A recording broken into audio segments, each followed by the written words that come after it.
Hey guys, tonight we slip back into a world where survival wasn't guaranteed, where the sound of your stomach rumbling might be louder than the church bells.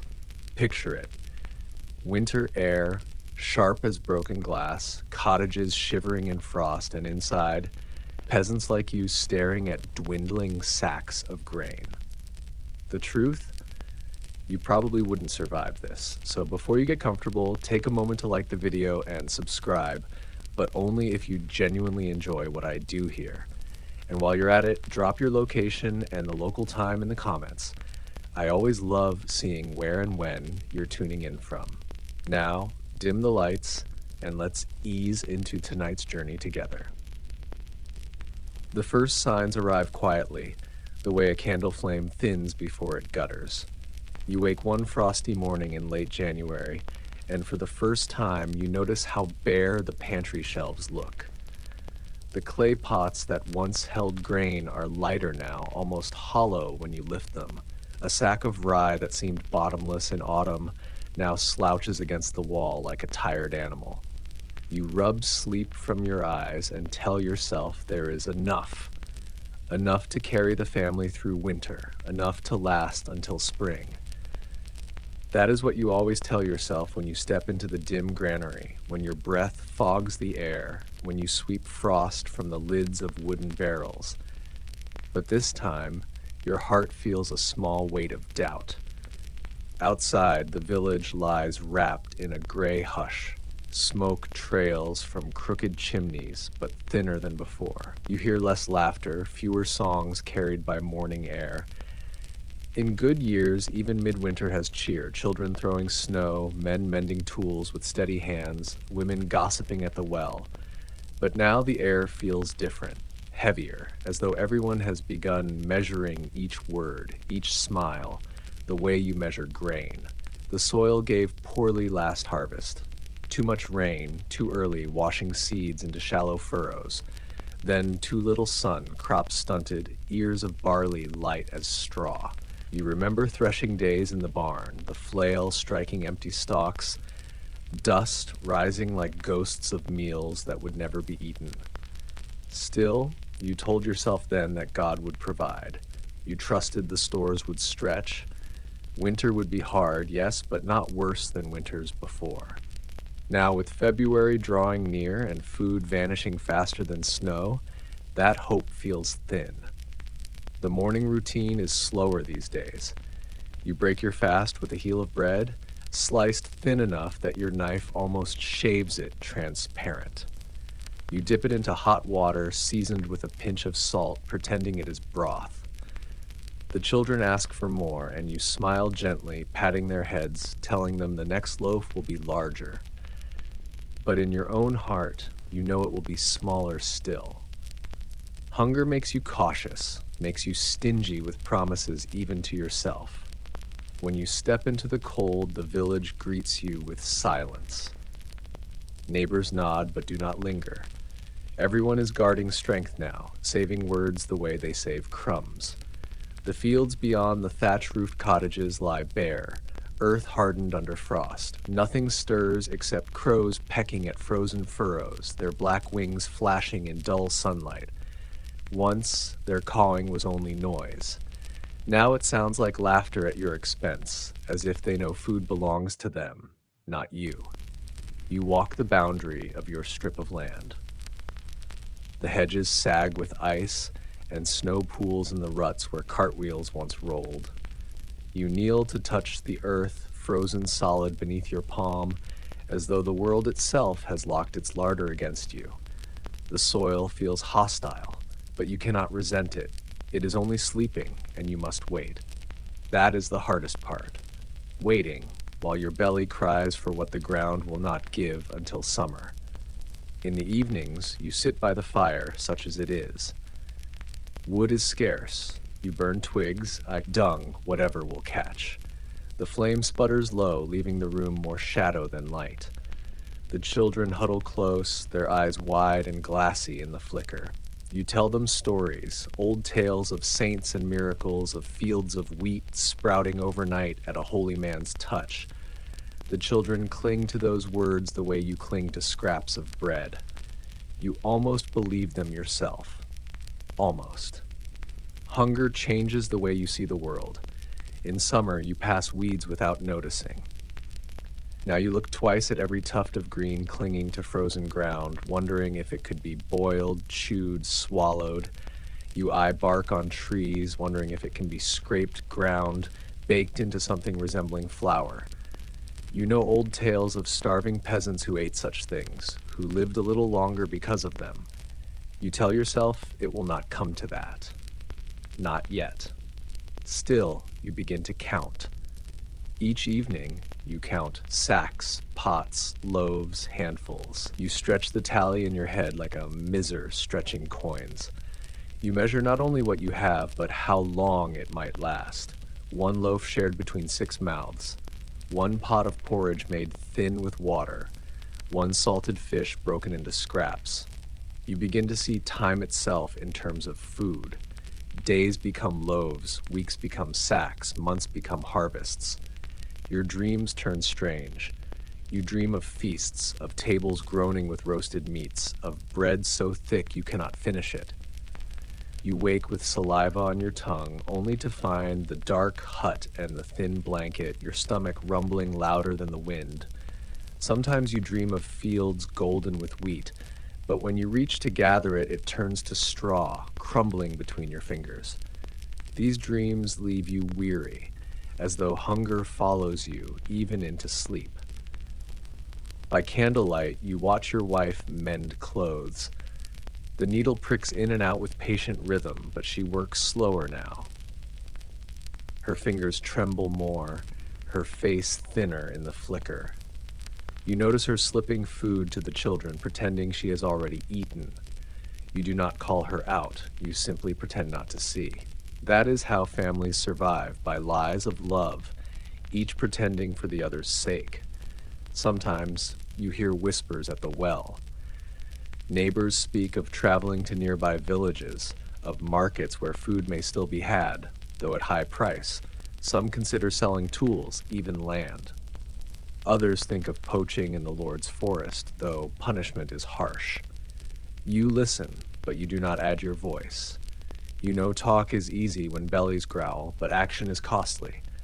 The Lord's men do not starve as you do. They have bread, meat, ale. The law will always protect their tables first. The priest preaches patience. On Sundays, you shuffle into the cold stone church, breath clouding in the dim nave. He lifts his hands and speaks of Job, of trials, of heaven's reward for earthly suffering. His voice echoes against the walls, but the words feel thin. Still, you bow your head. Faith costs nothing, and sometimes it warms like a coal in the hand. You pray not for wealth, not even for comfort, only for one more meal, one more day. As February draws near, snow falls heavy, bending roofs and weighing down trees. You stay inside more often, conserving energy. The world narrows to the circle of firelight, the smell of smoke, the taste of thin broth. Time slows, dragging like a lame ox. Days blur together, wake, hunger, hunger, sleep, hunger. Yet beneath it all, you endure. You have no choice. Endurance is the peasant's greatest crop. You remember your father telling you of other lean years. He said famine is a visitor who always returns, though never at the same time. He said the land is generous most years, but sometimes it closes its hand. Those are the years that test you, that teach you. He told you survival is not about feasting, nor even about eating, but about waiting, enduring until the land opens its hand again. You did not understand then. Now you do.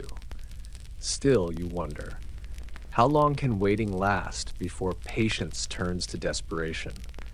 How many days before a loaf becomes a memory? How many nights before prayer becomes a cry? You do not yet know the answers. All you know is that the lean year has begun, and you are caught inside it like a fish in ice. You cannot fight it. You can only move slowly, gently, one thin meal at a time, hoping the thaw will come before you fade.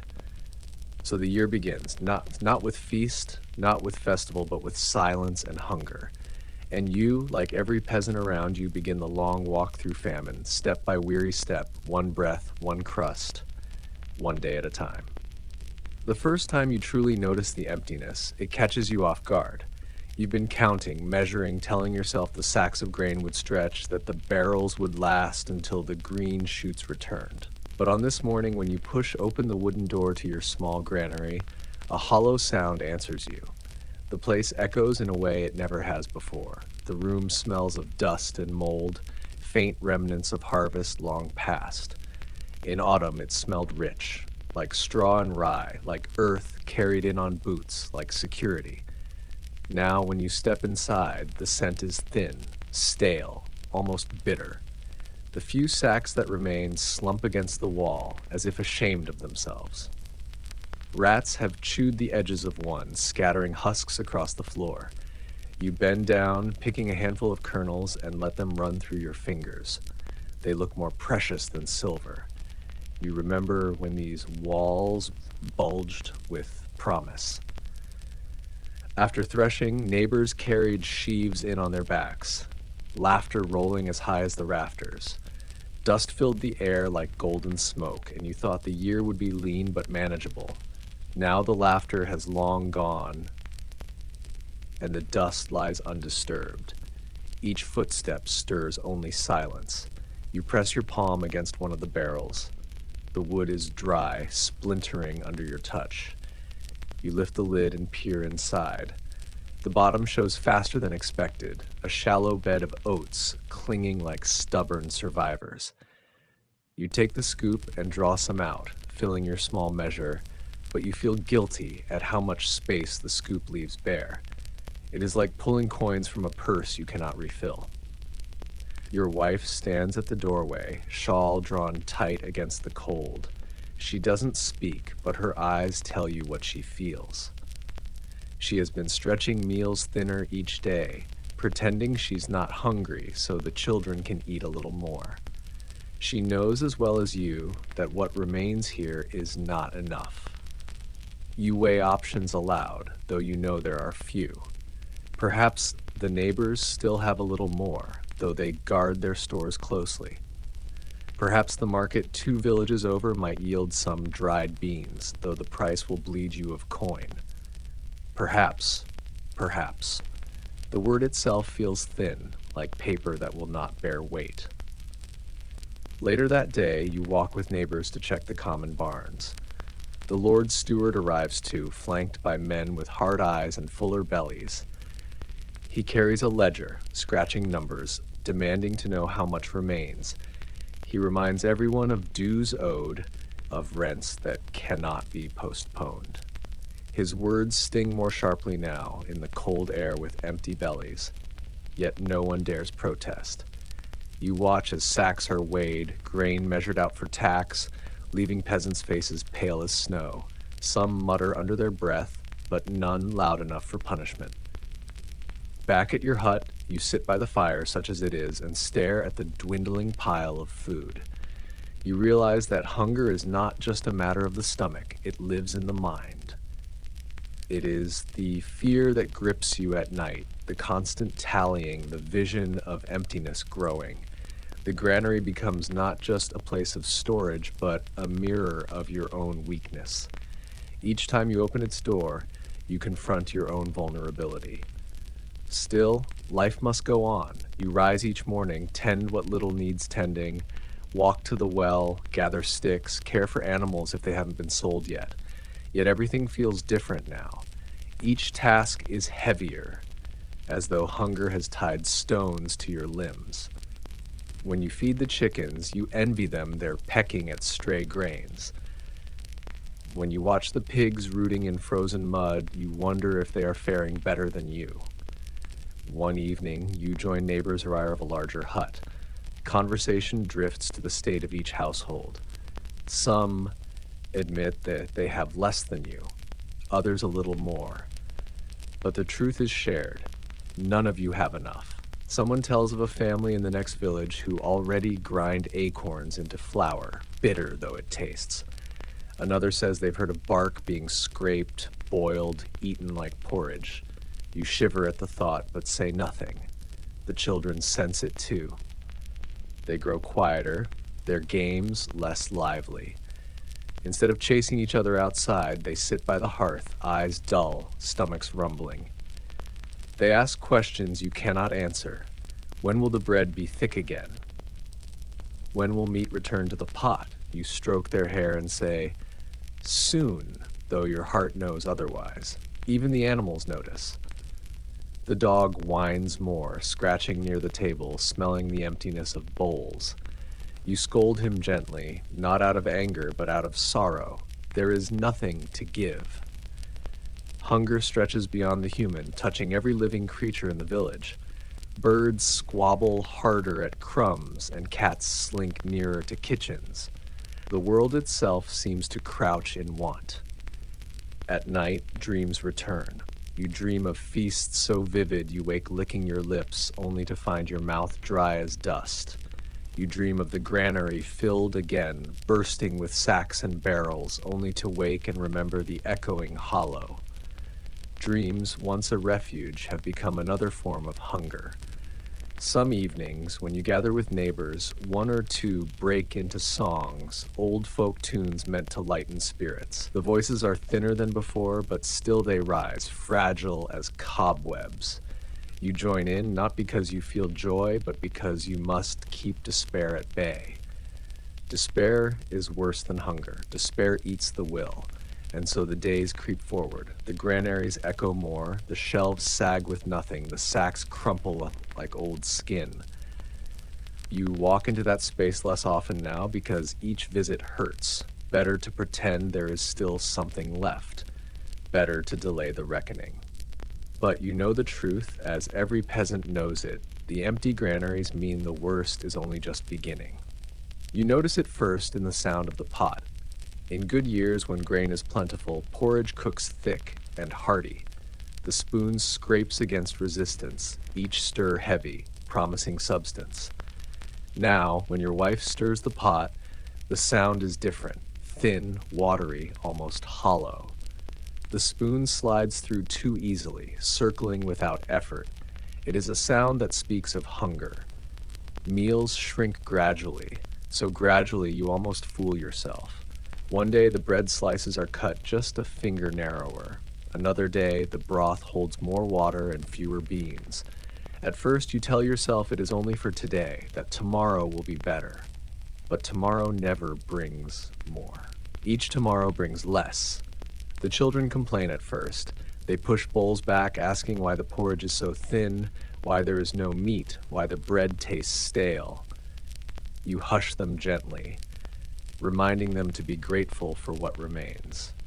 Yet you know their complaints echo your own thoughts. You too miss the chew of crust, the fat that used to coat your lips, the way broth once clung to the spoon. You remember autumn feasts, when bread was baked in rounds so large they cracked under their own weight. Then a slice could soak in stew and still leave plenty behind. Now, each loaf is a shadow of itself, stretched with barley husks, and sometimes a little dirt that clings despite careful sifting. You chew slowly, trying to trick your body into believing it is satisfied. It never is. Cooking has become an act of performance. Your wife leans over the pot, stirring slowly, as though motion alone can thicken water. She sprinkles a pinch of salt or a single dried herb leaf, trying to coax flavor from nothing. She sets the bowls down carefully, her eyes avoiding yours, as if ashamed of what she cannot change. You smile at her, though it costs effort, because you know she blames herself. But famine is no one's fault. Not hers, not yours. It is the sky's cruelty, the earth's silence, the year's misfortune. You eat slowly. Everyone does. Each spoonful is stretched, savored, swallowed with care. The children lick bowls, scraping edges with their fingers. Sometimes one asks for more, and silence follows. The answer is always the same, though no one speaks it. There is no more. Neighbors tell you their tricks. One adds extra water to porridge and pretends it is soup. Another mixes in chopped nettles, bitter but filling. Old women whisper of grinding bark into powder, folding it into bread. You nod, listening, storing these ideas for later. Already you have begun to collect weeds, roots, anything green that will not kill. Hunger teaches you to look at the world differently. The ditch by the road is no longer just weeds. It is a garden of last resort. Still, thin porridge is better than none. You remind yourself of this when your belly growls at night, when your dreams turn to feasts. You remind yourself that as long as you can fill the pot, however watery, you still live. The line between survival and starvation is drawn by that pot. As long as something simmers inside it, hope simmers too. The body changes under hunger. Your hands look bonier, your knuckles sharper, your wife's face hollows, her cheeks losing roundness. The children's bellies swell strangely, tight with air rather than food. You notice how quickly they tire now, their play ending after only a few steps. Yet in the evenings when they curl close by the fire, they still smile faintly, still cling to your arms. That small warmth sustains you as much as any meal. Sometimes, when the thin porridge is ladled out, you think of the Lord's hall. There, food is richer, thicker, flavored with meat and honey. There, tables sag beneath pies and roasted birds. You try not to resent it, but resentment creeps in like smoke through cracks. You wonder how a belly feels when it is always full, when thinness is only a choice of fashion rather than a sentence of hunger. You also think of God. The priest reminds you that Lent is near, that fasting is holy, but you cannot help but smile bitterly. What is fasting to someone already hollow? What is piety in the face of porridge stretched to water? Yet you pray anyway, not for miracles, but for endurance. You pray that thin porridge will remain at least thin and not disappear altogether. Neighbors gather sometimes, bringing their bowls, eating together. The laughter is forced, but it is still laughter. You find comfort in their company. Hunger shared is somehow less heavy, though no fuller in the belly. You talk of the weather, of rumors of grain shipments, of what weeds can be eaten safely. The talk circles always back to food, because in famine, food is not just sustenance. It is the center of thought, of conversation, of life itself. The days crawl by, each one marked not by work or feast, but by the sound of the pot. Morning, thin porridge. Evening, thinner still. The rhythm becomes a heartbeat, slow and weak. Yet it continues, and so do you. And so you live, not on fullness, but on thinness. On water stretched to flavor, on scraps disguised as meals, on hope simmered down until it barely clings to the spoon. Thin porridge keeps you alive, and that is enough for now. The summons comes on a brittle morning, when frost glitters like shards of glass along the hedgerows. A boy runs from cottage to cottage, shouting that the steward has called a meeting. You wipe your hands on your tunic, glance at your wife, and feel a heaviness settle in your chest. Meetings rarely bring good news. You walk toward the village green with your neighbors, boots crunching over frozen mud. No one speaks much. Breath clouds hang in the air, rising like pale smoke from tired bodies. Faces are thinner now than at Yuletide, eyes darker, movements slower. Hunger has stripped away the padding of both flesh and cheer. The green is ringed with cottages, roofs sagging under snow. At the center stands the steward, cloaked in wool finer than anything you own. He holds a ledger bound in leather, a quill tucked behind his ear. 2 men-at-arms stand at his side, spears upright, their bellies rounder than the peasants'. Their presence reminds you that this meeting is not a request, it is command. The villagers gather in a loose circle. Children cling to mothers' skirts, whispering for bread even now. Old men lean on sticks, wheezing softly. You stand among them, shoulders hunched, stomach tight with more than hunger. The steward clears his throat. His voice is clipped, precise, the voice of someone who has eaten well that morning. He speaks of dues, of obligations, of the Lord's needs. Grain must be tallied, livestock counted, rents collected. He acknowledges with a sigh that carries no warmth that the harvest was poor. Yet the Lord's granaries must still be filled, for armies march, and courts must feast. The words fall like stones into silence. You feel the crowd stiffen. Some shift their feet, others lower their eyes. A woman mutters a prayer, her lips trembling. You glance at your neighbor, whose children have grown skeletal these past weeks. His jaw is clenched so tightly you fear his teeth might crack. Someone speaks at last, an older man, his voice hoarse. He says there is little left, that what remains barely feeds the families, that to take more is to invite death. The steward listens, quill scratching against parchment, but his eyes never soften. He reminds the crowd that land is not free, that protection has its price, that loyalty is measured in dues. His voice rises as if reciting from scripture. You feel a burn rise in your chest, anger perhaps, or despair, yet you bite your tongue.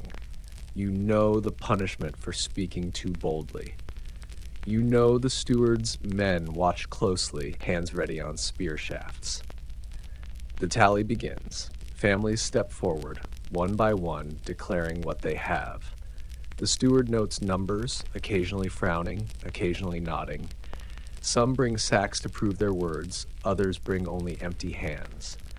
Those who cannot pay promise to pay later, though everyone knows later may never come. Promises do not fill bellies. When your turn comes, you step forward, bow slightly, and speak your truth.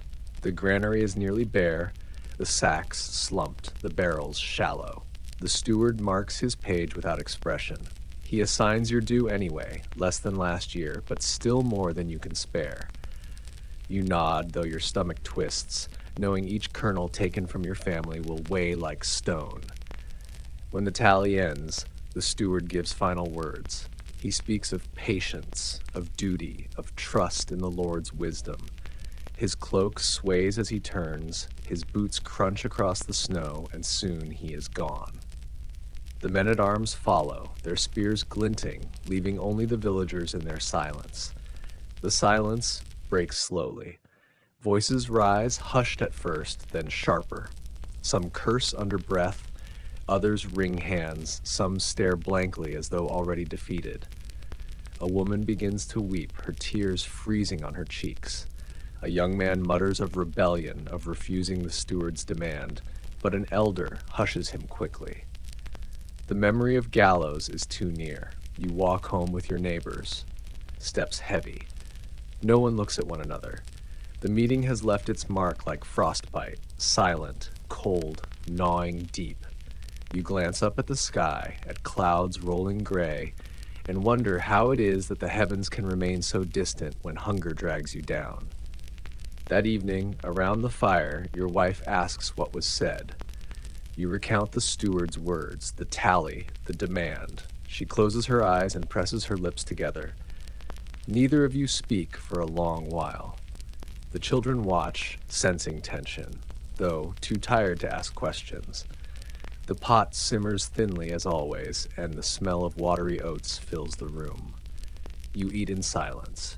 Each bite feels smaller, each swallow harder. You cannot escape the thought that the steward's tally has already stolen from your bowl. The village meeting was not just a gathering, it was a reminder of the grip around your throat, a grip that tightens even in famine. Later that night, lying on straw, you hear the wind whistle through the cracks of your hut. You think of the steward's quill scratching across parchment, the sound sharper than hunger itself. You think of the spears glinting, of the hollow-eyed villagers standing mute. You realize famine is not only about food, it is about power. Hunger might gnaw at the belly, but authority gnaws at the spirit. Together they leave little behind. Still, you endure. What else can you do? You close your eyes, though sleep comes slowly. The fire dies to embers, the children murmur in restless dreams, and the night stretches long. Tomorrow will bring another bowl of thin porridge, another reckoning with the empty granary, Another step through the famine year, and you will take it, because there is no choice. It begins with hunger guiding your eyes beyond the cottage walls. At first, you told yourself the fields and the granary would be enough, that patience alone could carry you until spring. But after the steward's meeting, after the sight of neighbors clutching empty sacks, after another meal of porridge as thin as water, you realize survival lies elsewhere. You begin to look toward the woods. The forest has always been there, dark, sprawling, half-feared. In better times, you passed it without thought, its trees a boundary between the tilled strips and the untamed world. Now you see it differently. Each hedge, each thicket, each moss-covered root seems to murmur promise. You know it hides dangers, yes, but also food, and food has become a greater commandment than fear. One morning, pale sun glinting on frost, you set out with a small basket and a walking stick. Others drift in the same direction, silent companions on the same errand. You notice the way they clutch sacks and baskets, how their eyes scan the ground already, searching. The woods are no longer a backdrop to your life. They are larder, last resort, teacher of hunger. The air changes as you step under the trees. It smells of damp leaves, rot, and cold earth. Branches groan softly in the wind, bare and spidery against the sky. The silence is thick, broken only by the distant croak of crows. You bend low, scanning the undergrowth, and soon you see them, nettles stubbornly green despite frost. They sting your hands as you pluck them, but you ignore the pain. Boiled, they will soften, bitter yet nourishing. Into the basket they go. You move slowly, eyes sharp. A neighbor kneels at a tree's base, prying up dandelion roots. Another hacks at a bramble, coaxing forth a handful of dried blackberries still clinging, shriveled but edible. Children crawl on hands and knees, poking under fallen branches for anything that looks like food. Their laughter rings out when they find something, a berry, a nut, a scrap of root, but it fades quickly, as though remembering the reason for their search. Acorns crunch underfoot. You pick some up, their shells cold and slick with frost. You know they must be leached of bitterness, soaked and ground, yet you gather them anyway. Bark too offers itself, inner strips pale and pliable, chewable when desperation deepens. You remember tales told by elders of winters survived on bark and moss. You once thought them exaggerations. Now you know they were warnings. The woods teach you new lessons every day. Mushrooms crouch under logs, some safe, some deadly. You study them carefully, guided by the whispers of older women who know which are harmless and which bring death. Hazelnuts, when you find them, feel like fortune itself, though most have been taken already by animals quicker than you. Even pine resin, bitter and sticky, can be softened in hot water. You discover hunger turns everything into possibility. Yet the forest is not generous. It gives reluctantly, making you work for every mouthful. Thorns catch your skin, mud sucks at your boots, icy wind numbs your fingers until you can hardly close them around roots. Still, you press on, because each handful of nettles, each pocketed acorn, each scraggly berry might be the difference between survival and silence. When you return to the village, basket not quite full, but not quite empty, you feel a strange pride. You set the nettles to boil, their sting melting into bitter broth.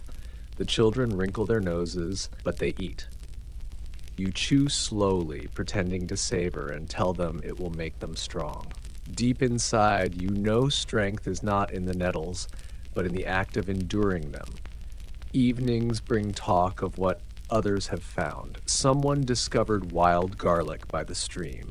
Another boiled moss scraped from rocks. Another claims to have trapped a rabbit in the Lord's forest, though he whispers it, for the penalty of poaching is harsh. Still, desperation makes whispers louder with each passing week. You begin to see the woods not only as a place of scavenging, but as a mirror of your own hunger. It is bare, stripped of leaves and fruit, offering little. Yet what little it does give is enough to keep you moving. You think often of how peasants have always lived this way, turning to hedges, ditches, and forests when the fields fail. Survival has never belonged to the harvest alone. It belongs to those who know how to search. And so you keep walking the woods day after day. The rhythm of scavenging becomes part of your life, as familiar as tending fields once was. Each nettle, each root, each bitter acorn becomes a step on the path through famine. You do not feast, you do not fill, but you endure. And that is all the woods promise: endurance, nothing more. The first things to leave your household are the easiest. A small clay pot, cracked along the rim but still useful. A wooden spoon worn smooth by years of stirring. A pair of woolen mittens outgrown by the eldest child. You tell yourself they are only trifles, that such small losses mean little. But when the trade is made, mittens for a handful of beans, pot for a lump of barley bread, you feel the weight of it. Each object carried a memory, a thread of your life, now unraveled for food that will not last a week. The market becomes a strange theater of desperation. You walk the muddy road with your bundle, heart heavy, stomach growling. Others are there too, each carrying something once precious. A neighbor drags a stool he carved with his own hands. Another brings a cloak, patched and faded but still warm. A woman clutches a spindle, the tool of her craft, her livelihood, but hunger has already decided for her. The market stalls no longer brim with goods. Instead, they sag with scraps. A few sacks of peas, some dried beans, withered onions, stale loaves. Prices rise like smoke, higher each week beyond reason. Yet reason has no place here, only hunger. A cloak worth months of labor may buy a single loaf now. A tool passed down through generations may vanish for a lump of cheese. You barter carefully, weighing every choice. The merchant eyes your bundle, lips pursed, always finding fault, always lowering worth. He holds the food close as though it were gold. And it is. More precious than coin, more precious than land, more precious than the very tools that shape your days. You hand over what little you carried and accept what little he offers in return. The trade cuts like a blade, yet you smile faintly, for at least tonight there will be bread. At home the children cheer when they see it. Their joy softens the sting of loss. You break the loaf into thin slices, watching crumbs fall like treasure. For a moment you allow yourself to feel relief. Yet deep down, you know the loaf will be gone in 2 meals, and the mitten, the pot, the spoon, gone forever. Soon, greater sacrifices come. A chicken is sold, its clucks fading as it leaves the yard. You tell yourself it was only one, but you feel the emptiness in the coop. A goat follows, traded for 2 sacks of barley. You remember its milk, warm and sweet, and your chest aches as it is led away. Tools vanish, an iron hoe, a wooden rake, a hand axe, all bartered for food too small to match their worth. Each trade feels like cutting away part of yourself, yet you do it because hunger leaves no alternative. You wonder how much will remain by spring. Will you have tools left to till the soil? Will you have animals left to breed? The questions haunt you, but the present is louder. The present demands to be fed, even at the expense of the future. Neighbors whisper the same laments. One man sold his boots for a sack of peas. Now his feet bleed from frost. A woman parted with her only blanket, her children shivering at night but chewing on bread instead of empty air. Everyone bleeds possessions, drip by drip, until huts grow bare.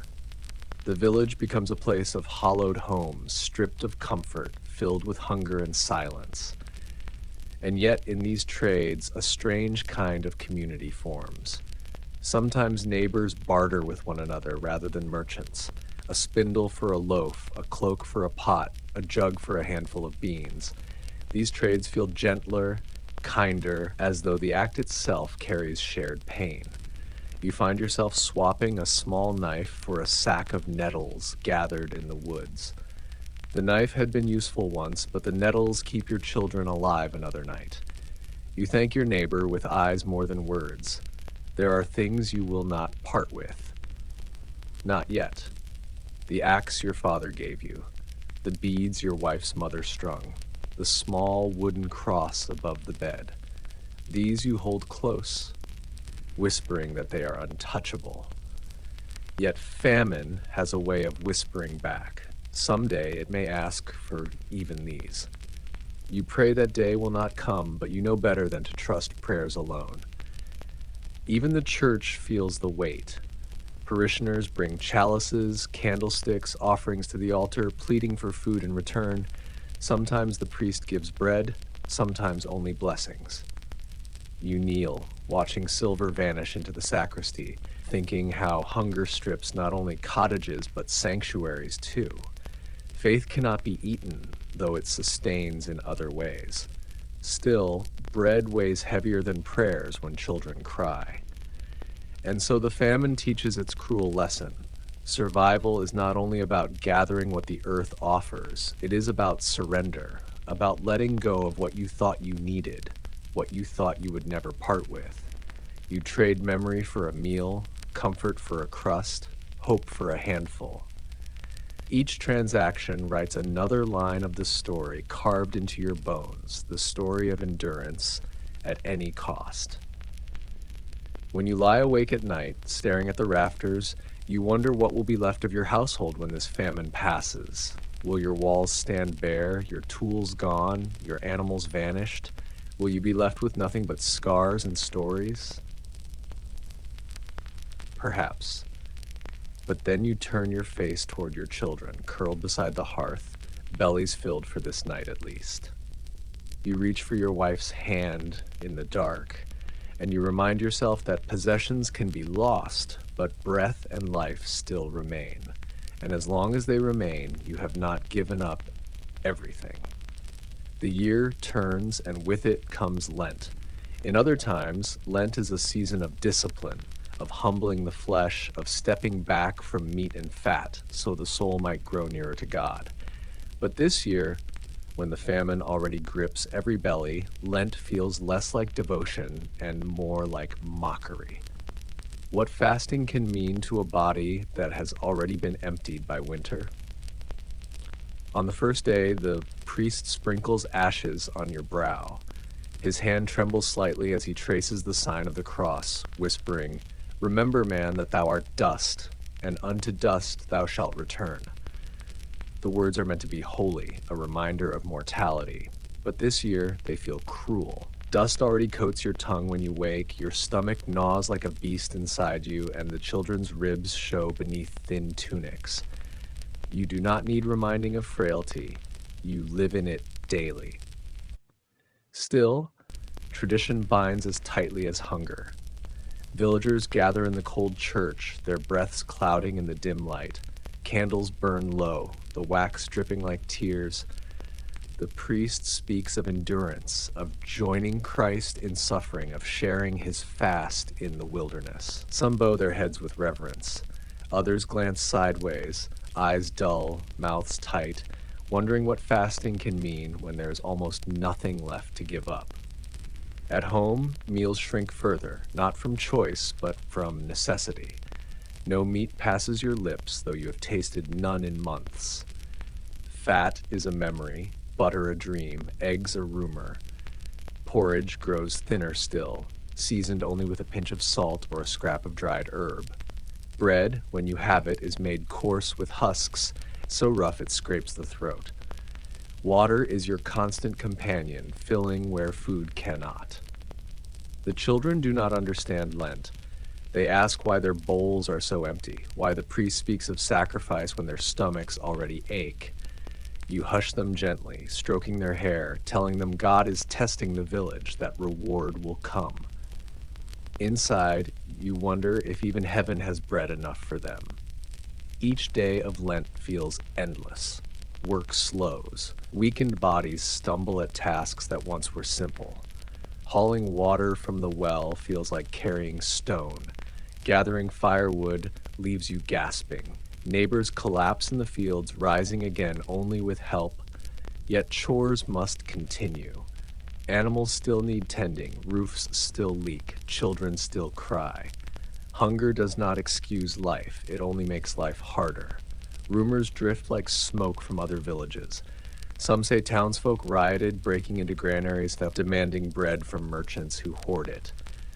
Others whisper of pilgrims journeying to shrines, begging saints for miracles of grain. You listen, though you cannot leave your own village. Travel requires strength, and strength is the very thing famine steals first.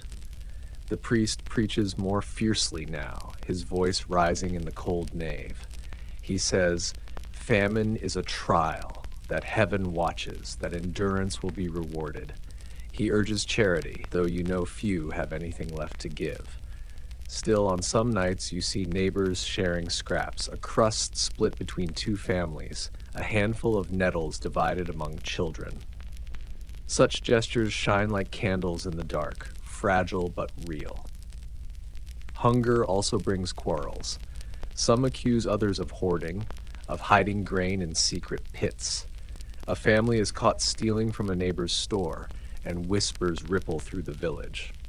Punishment is debated, but mercy wins out, barely. Hunger drives people to acts they would never dream of in better times. You tell yourself you would never steal, but in the hollow of your belly, you feel the dangerous tug of desperation. The days of Lent drag.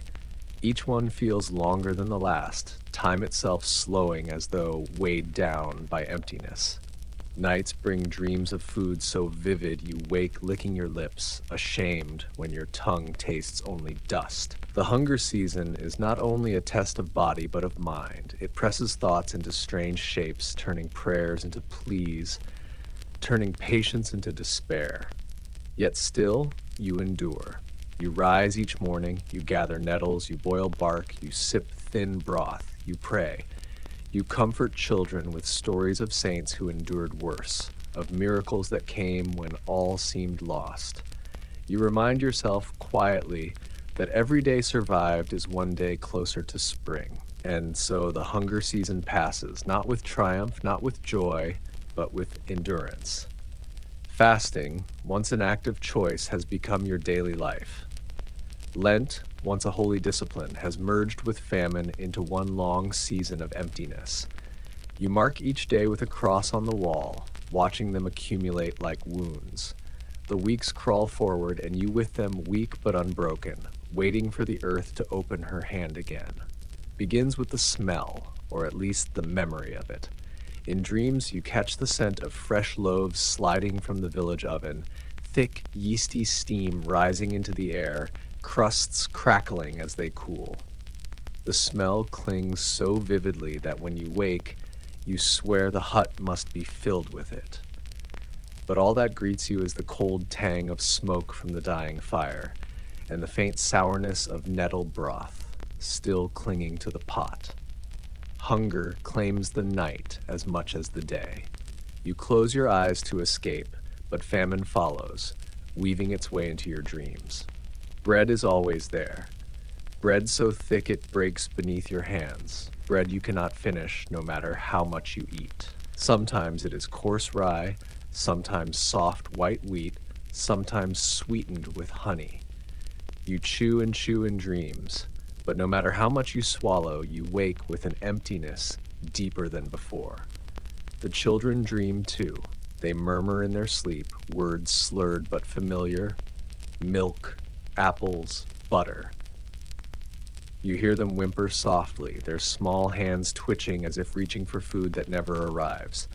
In the morning, they ask why the bread in their dreams never lasts, why they wake hungrier than before. You stroke their hair and tell them dreams are only shadows, but inside you feel the sting, because you dream the same shadows. Your wife admits one morning that she dreamt of a feast. Roasted lamb, wheels of cheese, pitchers of ale. She describes it with a faint smile, though her eyes shine wet. I ate until I could not rise from the bench, she whispers. Then she glances at the thin bowl of porridge before her and lowers her gaze. You both eat in silence, chewing the dream more than the food. Even neighbors speak of it.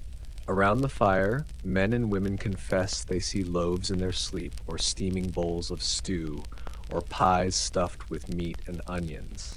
The hunger shapes everyone's dreams alike, as though the whole village shares one long banquet that vanishes with the dawn. Some laugh weakly about it, trying to lighten the mood, but others fall silent, ashamed that even in dreams they cannot escape famine. You notice the body changes with such dreaming. Sleep no longer refreshes. Instead, you wake wearier, your stomach growling louder, your tongue dry. The mind tricks you, promising abundance in night's theater, only to deliver sharper emptiness by morning.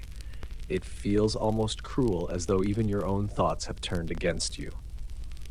Sometimes the dreams take darker turns. You dream of snatching bread from another's hand, of stealing meat from the Lord's table, of gnawing bones raw. You wake in a sweat, heart pounding, horrified at yourself. By daylight, you would never dare such things. Yet hunger whispers different laws in sleep, and you fear what it might drive you to if the famine deepens. The priest says such dreams are temptations, tests of the spirit. He warns that Satan prowls in famine, offering illusions of plenty to lead souls astray. You nod when he speaks, though in your heart you know hunger, not Satan, paints these visions. Still, you cross yourself at night, praying that your dreams will be gentler, that bread will not mock you again. And yet, some nights, you welcome the dreams. Even though they leave you emptier by dawn, they grant a fleeting taste of plenty. To sit at a dream feast, to chew soft bread, to sip ale, even if false, feels like relief. You almost look forward to sleep, not for rest, but for illusion. Perhaps this too is survival, to find comfort, even false, when the waking world has none. The hunger season stretches on. Days blur, marked by thin porridge and weak chores. Nights blur, marked by loaves that vanish in the moment of waking. You learn to live in two worlds, the starving day and the feasting dream. Both sustain you in different ways. Both remind you of what is lost and what you still cling to. One morning, after a particularly vivid dream of thick buttered bread, you wake with tears on your cheeks. You do not tell anyone.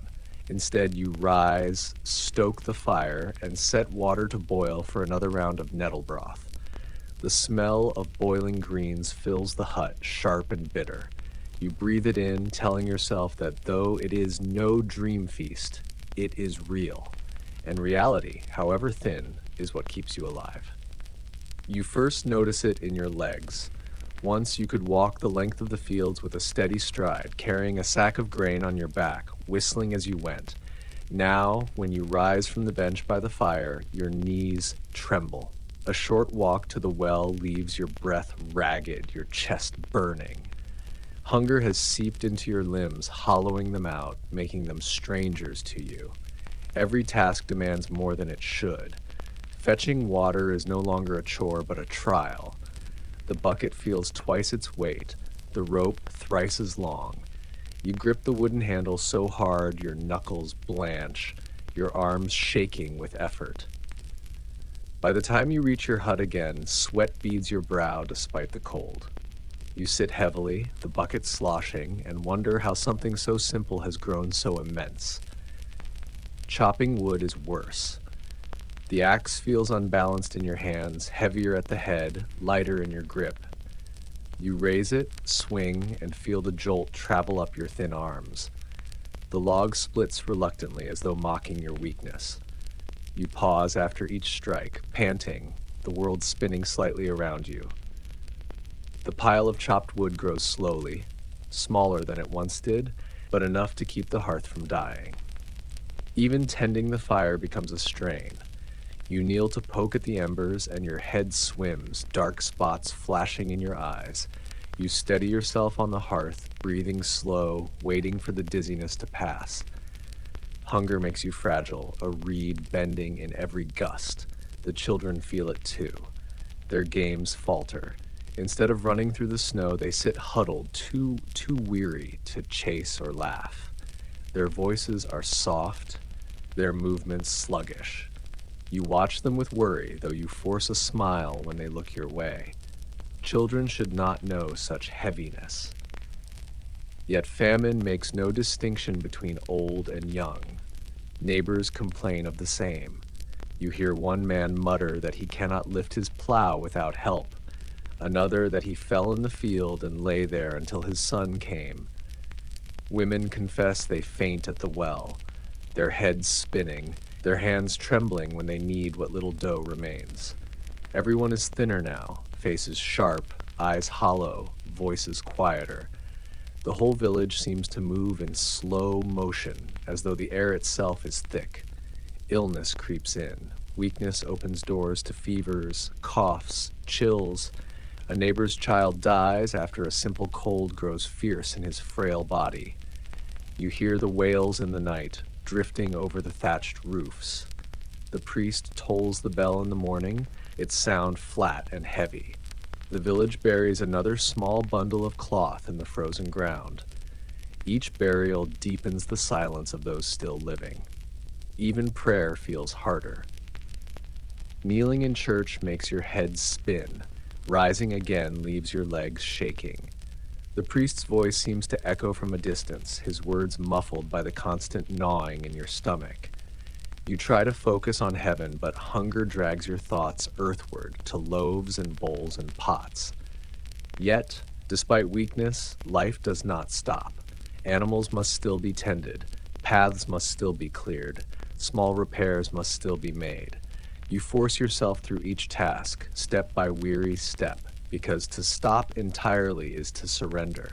Hunger slows you, but it does not break you. You cling to that truth, whispering it to yourself when your arms tremble too much to carry a stick of wood. Sometimes you find ways to cope. You sit more often, pacing your work in shorter bursts. You share tasks with neighbors, two weak bodies doing what one strong once managed. You drink more water, filling your stomach to trick it into silence. Small strategies, perhaps, but enough to keep you moving. At night, lying on straw, you feel the hollowness of your body most keenly. Your ribs press against the rough bedding, your hip bones ache where once there was softness. You curl close to your wife and children, not only for warmth, but for the comfort of flesh against flesh, proof that life still pulses in you all.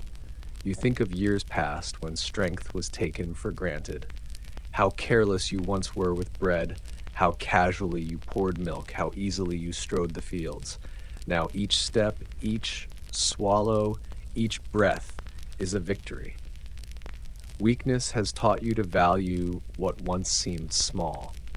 And so you cope, not by conquering hunger, but by learning to live beside it, adjusting each motion, each task, each thought. You move slower, breathe deeper, rest more. You endure because endurance is all that remains. Foraging secrets. Hunger teaches you to look closer at the world, but it is the elders who teach you how to see. In good years, you never noticed how many plants cling to the edges of fields, how many weeds sprout in ditches, how many roots sleep beneath frost. But famine has sharpened your eyes, and the village's old women sharpen them further, passing along secrets learned from their mothers and their mothers before them. It begins by the hearth. One evening, after another bowl of nettle broth, you sit with an older neighbor, her back bent like a bow, her hands knotted with age. She leans close and tells you that hunger kills quickest those who do not know the land. The fields feed us in harvest, she says, her voice thin but steady, but the hedges, the woods, the streams, those are the places that keep us breathing in a lean year. Her words sink into you like seeds. The next day, she shows you. Together you walk beyond the cottages, skirts brushing frost-stiff weeds, your breath clouding in the pale light. She points to a patch of nettles, already familiar to you, but then to another plant. Sorrel, its leaves sharp as tongues of green flame. Boil it, she says. Too much will sour your belly, but enough will fill. She digs at the ground with a stick, pulling free a root as pale as bone. Wild parsnip. Careful not to mistake it for hemlock. Hemlock will still your heart before your hunger ever could. You nod, memorizing each word, each gesture. Every plant is a puzzle, and the wrong answer means death. Others join in the teaching. An old man shows you how to strip bark from willow and grind it fine, mixing it into flour to stretch a loaf. Bitter, he warns, but it will sit in your belly. Another points out rose hips, red beads clinging even in the frost, rich with sharpness that wakes the tongue. Children gather them, giggling despite their weariness, staining fingers red. There are whispers too, half-secrets passed in low tones. Mushrooms that glow faintly in the dark, safe if cooked, deadly if raw. Ferns whose young shoots curl like fists, edible when boiled. Acorns leached in running water until their bitterness drains away. Some of these secrets feel like sorcery, others like common sense hidden in plain sight. You begin to see the land differently, no longer as barren, but as filled with hidden doors, waiting for the right hands to open them. Still, the danger is real. One family mistakes a poisonous root for a safe one. By morning, their hut is filled with wails, a child writhing, eyes glassy, foam at the lips. The healer rushes in with herbs, but the child is gone by dusk. The lesson spreads quickly. Knowledge is survival, ignorance is death. No one forages alone now. Plants are shown, tested, whispered over, prayed over, before they pass any lips. Foraging becomes ritual. You rise at dawn, walk the woods or hedges, basket in hand. Each leaf you pick feels like a prayer answered. Each root unearthed feels like a treasure. The baskets never brim, but they never come back empty either. In the evenings, huts smell not of stew or bread, but of boiled greens, bitter teas, strange broths. The flavors are sharp, often unpleasant, but every mouthful holds the weight of survival. You share what you learn with your family. The children watch eagerly, listening as you point out which plants are safe, which deadly. They nod solemnly, repeating names, their small hands plucking carefully. Hunger has made them students too, their play replaced with the serious work of gathering. You feel a strange pride as you watch them learn, though your heart aches that they must know such things so young. At night, you think of how fragile the line is, how one mistake, one wrong leaf, one root too much could end it all. Yet you also think of how much knowledge lies in the village, carried in wrinkles, in bent backs, in calloused hands. Famine strips away many things, but it sharpens memory, turning old lessons into lifelines. The secrets of foraging are not written in books, not carved in stone. They live in whispers by the hearth, in footsteps through frost, in the bitter taste of boiled weeds. They are survival passed from tongue to ear, from hand to hand, from generation to generation. And now they are yours. You fall asleep that night with the smell of nettles and sorrel still clinging to your hands, your dreams filled not with bread this time, but with green leaves, roots, and berries. Hunger has changed even your dreams, teaching you that survival does not always taste sweet. Sometimes it tastes sharp, bitter, earthy, but it tastes of life. The sound begins softly, like a whimper pressed into the folds of a blanket. At first you think it is only the wind worrying the eaves of the hut, or the moan of wood shrinking in the cold. But as the nights lengthen and the bowls grow emptier, you recognize it for what it truly is. The steady crying of children. It is not the sharp, quick cry of a scraped knee, not the angry wail of a quarrel over toys, not even the piercing shriek of fever or pain. This sound is different. It is low, long, and hollow, born not from a sudden hurt, but from a hunger that does not end. It rises and falls in waves, filling the hut like smoke, curling into every corner until even the fire seems to sputter beneath it. Your youngest cries the most. She is still small, with hair fine as cobwebs and cheeks once round as apples. Now those cheeks have flattened, her eyes look too large for her face, and her belly, though empty, swells oddly against her thin tunic. She cries in her sleep, lips forming the word milk, though her voice breaks on it, her little hands pawing at the air as if she could pluck food from her dreams. When she wakes, her sobs deepen, and she clutches her stomach with both arms as though she might hold it quiet by force. The older children cry differently. They are old enough to understand that food is scarce, old enough to see your worry. So their cries are not wails, but pleas. Please, Father, just a little more. They push empty bowls across the table, their eyes wide, their voices trembling with a hope that hurts to hear. You want to give in, to ladle out another spoonful, to heap their bowls high. But the pot is nearly empty, and tomorrow waits with its own hunger. You shake your head gently. You tell them the food must last. They nod, lips pressed together, but the tears well up anyway, rolling silently down hollow cheeks. You try to comfort them with stories. In the evenings, as the fire sputters and shadows lean against the walls, you tell them tales of saints who turned a single loaf into many, of fish that leapt willingly into nets, of kings who shared banquets with the poor. Their eyes brighten just for a moment, as if the stories themselves could fill their bellies. But when the stories end and the pot is scraped clean, the crying begins anew. They have learned that words, however sweet, do not satisfy like bread. Sometimes you sing. Old lullabies your mother once hummed when the harvest was rich, gentle hymns taught in the dim echo of the church, even fragments of harvest songs, though the memory of those feasts makes your chest ache. The melody floats through the hut, thin but steady, wrapping itself around the children's sobs. Slowly, their crying softens. The youngest lays her head against your chest, her body still trembling, until sleep drags her into silence. But even in sleep she whimpers, her breath catching, her lips moving as if chewing. The crying is not confined to your hut. Through thin walls, you hear it spilling from others. Across the frozen lanes of the village, the sound carries like a shared lament. A mother's low murmur, a child's high-pitched sob, a father's weary voice telling them to hush. It is as though the entire village breathes together in hunger, its pulse heard not in song or laughter, but in crying. Nights that were once filled with the bark of dogs, the gossip of neighbors, or the creak of wagon wheels are now filled only with weeping.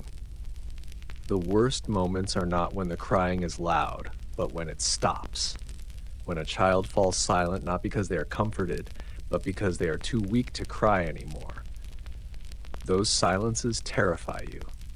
Crying means life, means the body still fights, means the will to ask for more. Silence means surrender, a small voice stilled by exhaustion. When you hear your children fall quiet too quickly, you rush to check them, laying a hand on their backs, waiting for the rise and fall of breath. Only then do you exhale, whispering thanks into the darkness. Your wife bears the weight in her own way. You watch her slip food from her bowl into the children's when she thinks you are not looking. Her hands tremble as she pretends to wipe the table, her own portion already given away. Her face has grown sharp, her body leaner, but she smiles through it. I'm not hungry, she says, though you both know the lie. She would rather hear her children cry a little less than keep strength for herself. You ache to protest, to insist she eat, but her eyes hold yours, steady and unyielding. Love in famine becomes sacrifice measured in spoonfuls. There are nights when exhaustion frays your temper. A child wails too long, too loud, and your voice snaps. Quiet. The word rings harshly in the small space. The child startles, their sobs cutting off for a moment, their eyes wide with hurt more than fear. Guilt crashes over you instantly. You gather them close, murmuring apologies, kissing their damp hair, rocking them until their tears fade to hiccups. Hunger has made you sharp where you long to be gentle. That, too, is part of the famine's cruelty. And yet, even in crying, there are glimmers of resilience. One night, after the youngest sobs herself hoarse, the eldest begins to hum a tune. The melody wavers, but soon another child joins in, then another, until the hut fills with a fragile chorus. The sobs soften into song, the cries weaving into harmony. The tune is thin, but together it grows stronger, filling the dark with something almost like hope. You close your eyes, your own voice joining theirs. Hunger may command tears, but it cannot silence every song. Morning brings little relief. The children rise with swollen eyes, their bodies sluggish, their voices weak. They ask again for food, and again you give what little there is. The crying begins anew when the bowl's empty, softer but steady like the tide pulling at the shore. This rhythm becomes the famine's lullaby, crying, eating, crying, sleeping, over and over until you cannot tell one day from the next. Still the crying sharpens your purpose. You carry it with you into the fields, into the woods, into every weary step. The sound pushes you to scour the hedgerows for berries, to strip bark for flour, to trade away your last cloak for a sack of peas. The crying reminds you of what you fight for. Not bread alone, not survival for yourself, but life for the voices too small to provide for themselves. You come to think of those cries as both burden and blessing. Burden because they pierce you like knives, because they never let you forget hunger, because they fray your spirit. Blessing, because as long as the children cry, they live. Their sobs prove that the fire has not gone out, that their bodies still demand, that their spirits still resist. You cling to that thought as fiercely as to any prayer. The sound of crying is the sound of life refusing to surrender. And so you bear it, night after night, day after day. The children cry, and you listen, and you endure. Hunger may strip flesh, may hollow bellies, may sharpen tempers, but it cannot sever the bond between your love and their survival. As long as they cry, you will answer. Not always with food, but with arms to hold them, with songs to soften their pain, with stories to fill the silence. The famine has many voices: the hollow wind, the groan of empty granaries, the sighs of weary neighbors. But none is louder than this, the children's cries rising against the night. It is the voice you cannot silence, the voice that drives you forward, the voice that keeps you alive as surely as any crust of bread. Hunger is a patient teacher, but desperation arrives suddenly, like a thief breaking into your thoughts. For weeks you endured the thin porridge, the foraged nettles, the shriveled berries pulled from hedgerows. You learned to barter away cloaks and tools to watch your children cry themselves to sleep. You believed that was enough, that you could bend without breaking. But now the pangs of desperation creep into the village, sharper than any winter wind. It begins with whispers, a rumor at the well. Someone's store has gone missing. A sack of peas vanished in the night. Another rumor follows quickly. A neighbor found rabbit bones behind a cottage, though the Lord's forest is strictly forbidden. The stories spread fast, passed in low voices, each word heavy with fear and suspicion. No one names names, but everyone glances at one another with narrowed eyes. Hunger makes even friends seem dangerous. You hear the whispers yourself. At first, you tell yourself it is only talk, villagers clutching at shadows because their bellies are empty. But then you see signs: a chicken coop with its door broken, a barn lock splintered, footprints in the snow where no one should be walking at night. Hunger prowls through the village, not only in empty pots, but in restless hands. The thought enters your own mind, uninvited. As you walk past the Lord's forest, you see rabbits darting through undergrowth, their fur a blur against the snow. Your stomach clenches. You imagine the taste of roasted meat, the rich fat crackling in the fire. You know the laws, the gallows for poaching, the lash for stealing, yet the thought does not leave. It lingers, whispering that death by hunger is certain, while punishment by law is only a chance. At night, lying awake, you hear sounds outside, footsteps crunching softly, a door creaking, a hushed curse. You rise, heart pounding, and peek through the shutters. A figure slinks across the lane, a bundle under one arm. You cannot tell who it is. For a moment, you consider calling out. But then you think of your children sleeping beside the fire, their stomachs empty. You close the shutter quietly. The figure vanishes into the dark, and you say nothing. The village grows tense. People guard their huts more closely, eyes darting to shadows. Neighbors who once shared broth or song now keep distance. The bond of fellowship, stretched by hunger, begins to fray. Even laughter, rare as it was, fades entirely. The air hums with suspicion, every silence heavy with unspoken questions. Then comes the day when theft is no longer rumor. A family wakes to find their last sack of barley gone. Their cries echo through the village, sharp and accusing. The steward is summoned, his men stalking the lanes, demanding answers. No one admits guilt, no one confesses. The men leave with threats, promising that the next thief will hang. But you see fear in the villagers' eyes, not fear of the law, but fear of one another. Desperation does not always take the form of theft. Sometimes it is quieter. You see a man gnawing bark stripped from a tree, his lips bleeding. You see a woman digging furiously in frozen soil for roots, her hands raw. You see children picking at straw in the hope of finding forgotten grains. Desperation has many faces, and none of them are hidden anymore, and you feel it yourself. The constant gnaw in your belly has become a sharp pain, twisting like a knife.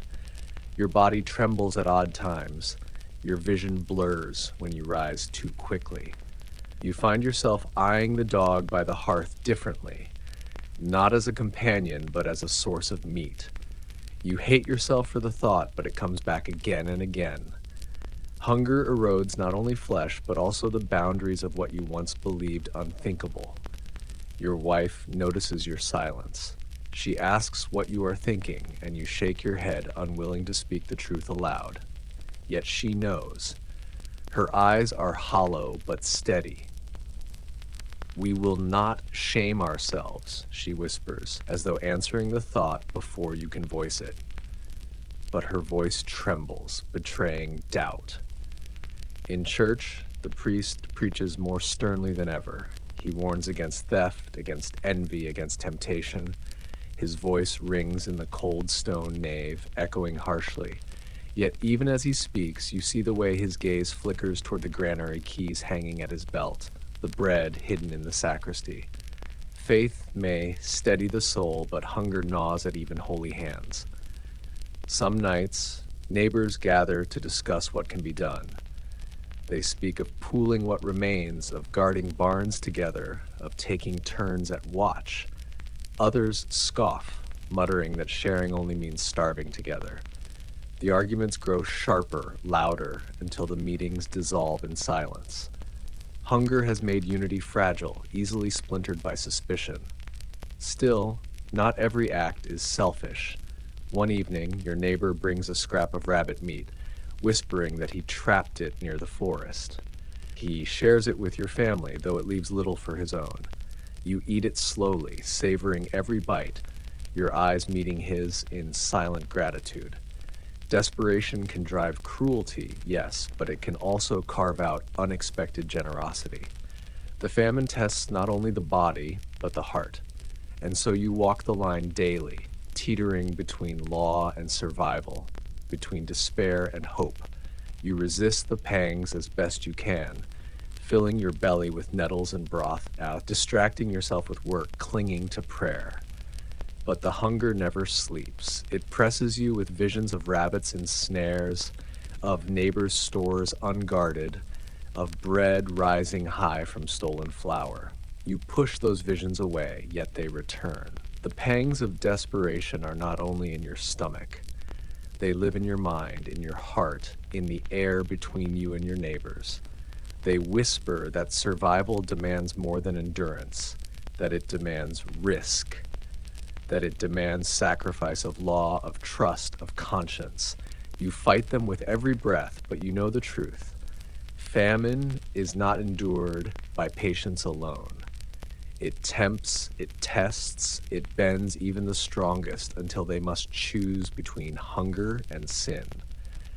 And so you carry on, trembling beneath the weight of choice, listening to the whispers in the night, watching the shadows move through the village. Each day you pray that you will not break. Each night you wonder if you already have, simply by thinking of it. The pangs of desperation gnaw at you, sharper than hunger, sharper than fear, sharper than anything you have known before. Word spreads through the village like smoke on a still day. The priest will open the church doors and alms will be given. No one knows how much or what form the alms will take. Bread, grain, wet, perhaps a cauldron of broth. But the promise itself is enough to stir hope where little has lived. By dawn, the lane leading to the church is already filled with villagers, cloaks wrapped tight, children clutching their mothers' hands. You join them, drawn less by faith than by the gnawing in your belly. The church stands at the heart of the settlement, its stone walls older than memory. In better years, it is a place of celebration, bells ringing on feast days, candles blazing bright at Christmas, voices rising in song. Now the bells are silent, the candles burn down to stubs, the air thick, not with joy, but with hunger. Still, its doors are open, and inside, the priest and his helpers prepare the alms. You step into the nave, the air damp cold, smelling of wax and smoke. A table has been set near the altar, upon it resting loaves of coarse bread, a few sacks of peas, and a cauldron steaming faintly. The sight alone makes your mouth water. You hear the hiss of steam, the faint crackle of crust, and it is as though heaven itself has descended in the form of food. The villagers press forward, but order is demanded. The priest lifts his hand, his voice echoing off the stone. Patience, my children. God sees your suffering. Charity is his command, and what is given here is given in his name. His tone is steady, but his eyes flicker nervously over the crowd. He knows, as you all do, that hunger frays patience. The first to step forward is a widow, her frame bent, her eyes hollow. She receives a ladle of broth, the steam rising around her face, and a small hunk of bread. She bows, tears streaking her cheeks, murmuring thanks. Others follow, children clutching crusts in trembling hands, men with rough palms grasping sacks of peas as though they were treasure. When your turn comes, your heart beats fast. You step to the table, the priest's gaze meeting yours. His hands move slowly, measured, as he breaks a piece of bread and places it in your grasp. Warmth seeps into your fingers, and for a moment you nearly weep. A helper ladles broth into a wooden cup, the scent rising sharp and savory. You bow low, whispering thanks, though your voice cracks. You carry the food back to your family, each step feeling sacred. The children's eyes widen when they see the bread, their hands reaching out before you have even set it down. You divide it carefully, each slice thinner than you wish, each ladle measured. They eat quickly, their faces brightening with each bite, though the portions are small. For the first time in weeks, silence replaces crying. Silence not of despair, but of mouths chewing. The broth warms you from within. It is thin, mostly water, but the faint taste of meat and onion lingers, enough to stir forgotten memories of richer meals. You sip slowly, closing your eyes, letting the warmth spread through your chest. The bread is coarse, the crust hard, but it fills. For this one moment, your belly does not ache, yet you know it is only one moment. The bread is gone within minutes, the broth within hours. The hunger returns by nightfall, whispering as insistently as ever, Alms cannot erase famine, they can only soften its edge for a day. Still, that softness feels like a miracle. Not everyone is satisfied. Some grumble that the portions are too small, that the priest holds back more than he gives. You hear mutters about the granaries of the abbey, about the gold vessels still shining on the altar. Why, they ask, does the church keep silver while children starve? Why does God demand obedience but offer only crumbs? The murmurs are hushed quickly, but they linger in the air like smoke. Hunger tests not only bodies but faith. Others defend the priest. They say he does what he can, that his stores too are limited, that without him there would be no bread at all. They remind the village that charity is a commandment, and that to curse the church is to curse heaven itself.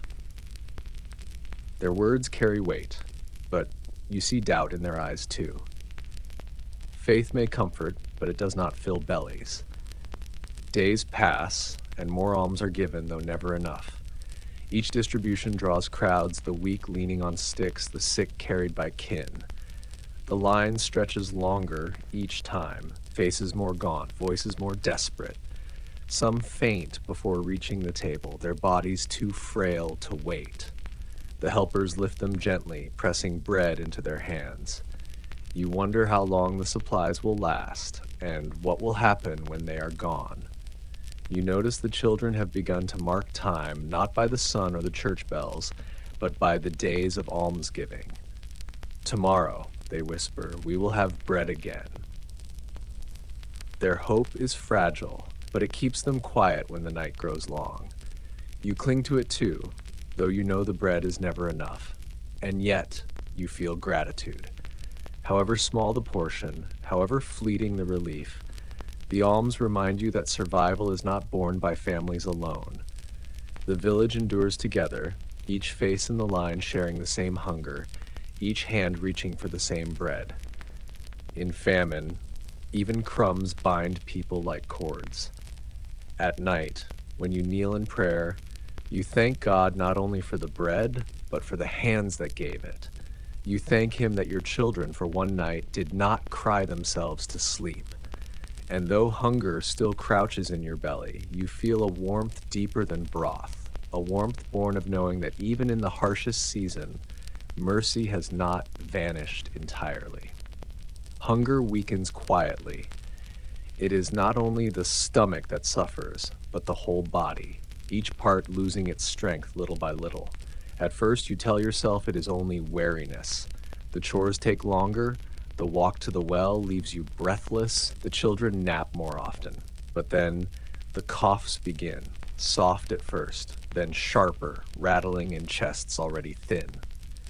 Illness creeps into the village as silently as frost, and once it settles, it does not easily leave. The healer is the first to notice. She is an old woman, her back bent, her hair the color of ash, but her eyes still sharp. She mutters that hunger opens the door for sickness. When the belly is empty, the blood grows thin, she says. And when the blood is thin, fevers walk right in. You nod, though the words chill you more than the wind. Children fall ill first. Their bodies, already fragile, cannot fight. Your youngest begins with a runny nose, then a cough that shakes her small frame. She burns with fever at night, her skin hot beneath your hand, her breath fast and shallow. You soak cloths in water, laying them on her forehead, whispering prayers into the darkness. The church bells ring for Mass in the morning, but you cannot leave her side. Her whimpers replace the priest's voice, her shallow breathing your only sermon. Other cottages echo the same. Through thin walls and open lanes, you hear the sound of coughing spreading like wildfire. A boy across the way wheezes through the night, his mother's sobs carrying through the frost. An elder lies in bed, too weak to rise, his cough ending in silence by dawn. The bell tolls, flat and heavy, another body lowered into frozen ground. The graveyard fills with fresh mounds of earth, brown against the snow. The healer does what she can. She brews teas from willow bark to ease pain, poultices from herbs to cool fever, tinctures of garlic and honey when any can be spared. But her stores, like everyone's, are dwindling. The herbs are old, the honey long gone, the garlic shriveled and few. She shakes her head as she works, muttering that hunger makes medicine useless. A body needs food before it needs herbs. She sighs. Yet she tends to each patient, her hands steady, her presence a small comfort even when her remedies fail. You watch neighbors fade, their faces hollow further, their eyes glaze, their voices weaken to whispers. Some linger for days, shivering under blankets, their breath rattling until it stills. Others slip away quickly as though the hunger had already prepared them for the final step. Funerals blur together, the priest's words repeated so often they lose shape, the villagers' sighs deeper each time. The fear is not only for death, but for what sickness means in famine. Each illness steals a worker from the field, a hand from the well, a voice from the songs that keep despair away. Each cough reminds you that your own body too is fragile. You fear the day fever settles in your chest, the day your strength fails entirely. For now you endure, but endurance feels more fragile than ever. You notice how hunger and illness intertwine. A cough worsens because there is no meat to build strength. A fever lingers because there is no fat to warm the body. A child's cold turns deadly because her belly has been empty too long. The famine is not just absence of food. It is a slow breaking of defenses, leaving every villager open to the smallest ailment. The church offers prayers. The priest sprinkles holy water, lays hands on the sick, chants psalms over beds. Some say the prayers help, that fevers cool when faith is strong. Others whisper that the sickness spreads even faster in the crowded nave, where weak bodies breathe the same cold air. Still, people go because prayer costs nothing, and sometimes hope is the only medicine left. At home, you tend your daughter night after night. Her fever breaks, then returns. She cries less now, not because she is comforted, but because she is too tired. You sit by her bed, listening to her shallow breathing, watching each rise and fall of her chest. You pray with every breath she takes, bargaining silently with God. Take my strength, take my hunger, only let her live. Some nights she opens her eyes, glassy and bright, and whispers, "I'm hungry." You press a crumb to her lips, a sip of broth to her mouth. She swallows weakly, her small hand gripping your finger. That grip, faint as it is, feels like a rope pulling you back from despair. You cling to it, whispering stories, humming lullabies, rocking her gently as though motion itself could carry her back to health. And then, slowly, she begins to mend. The fever lessens, her cough softens, her eyes regain a little light. She still tires easily, still asks for food you cannot give, but her steps are steadier, her laughter flickers back for brief moments. Relief floods you so powerfully that you nearly collapse. You know she is not safe, not yet, not until the famine lifts. But for now, she lives, and that is enough. Others are not so fortunate. The graveyard grows. The bell tolls almost daily, its sound flattening the air. You join the processions, shuffling behind wooden biers, shoulders hunched against wind and grief. Children clutch parents' hands, their faces pale, their eyes too knowing. Hunger and illness together carve deep scars into the village, scars that will not fade quickly, even if food returns.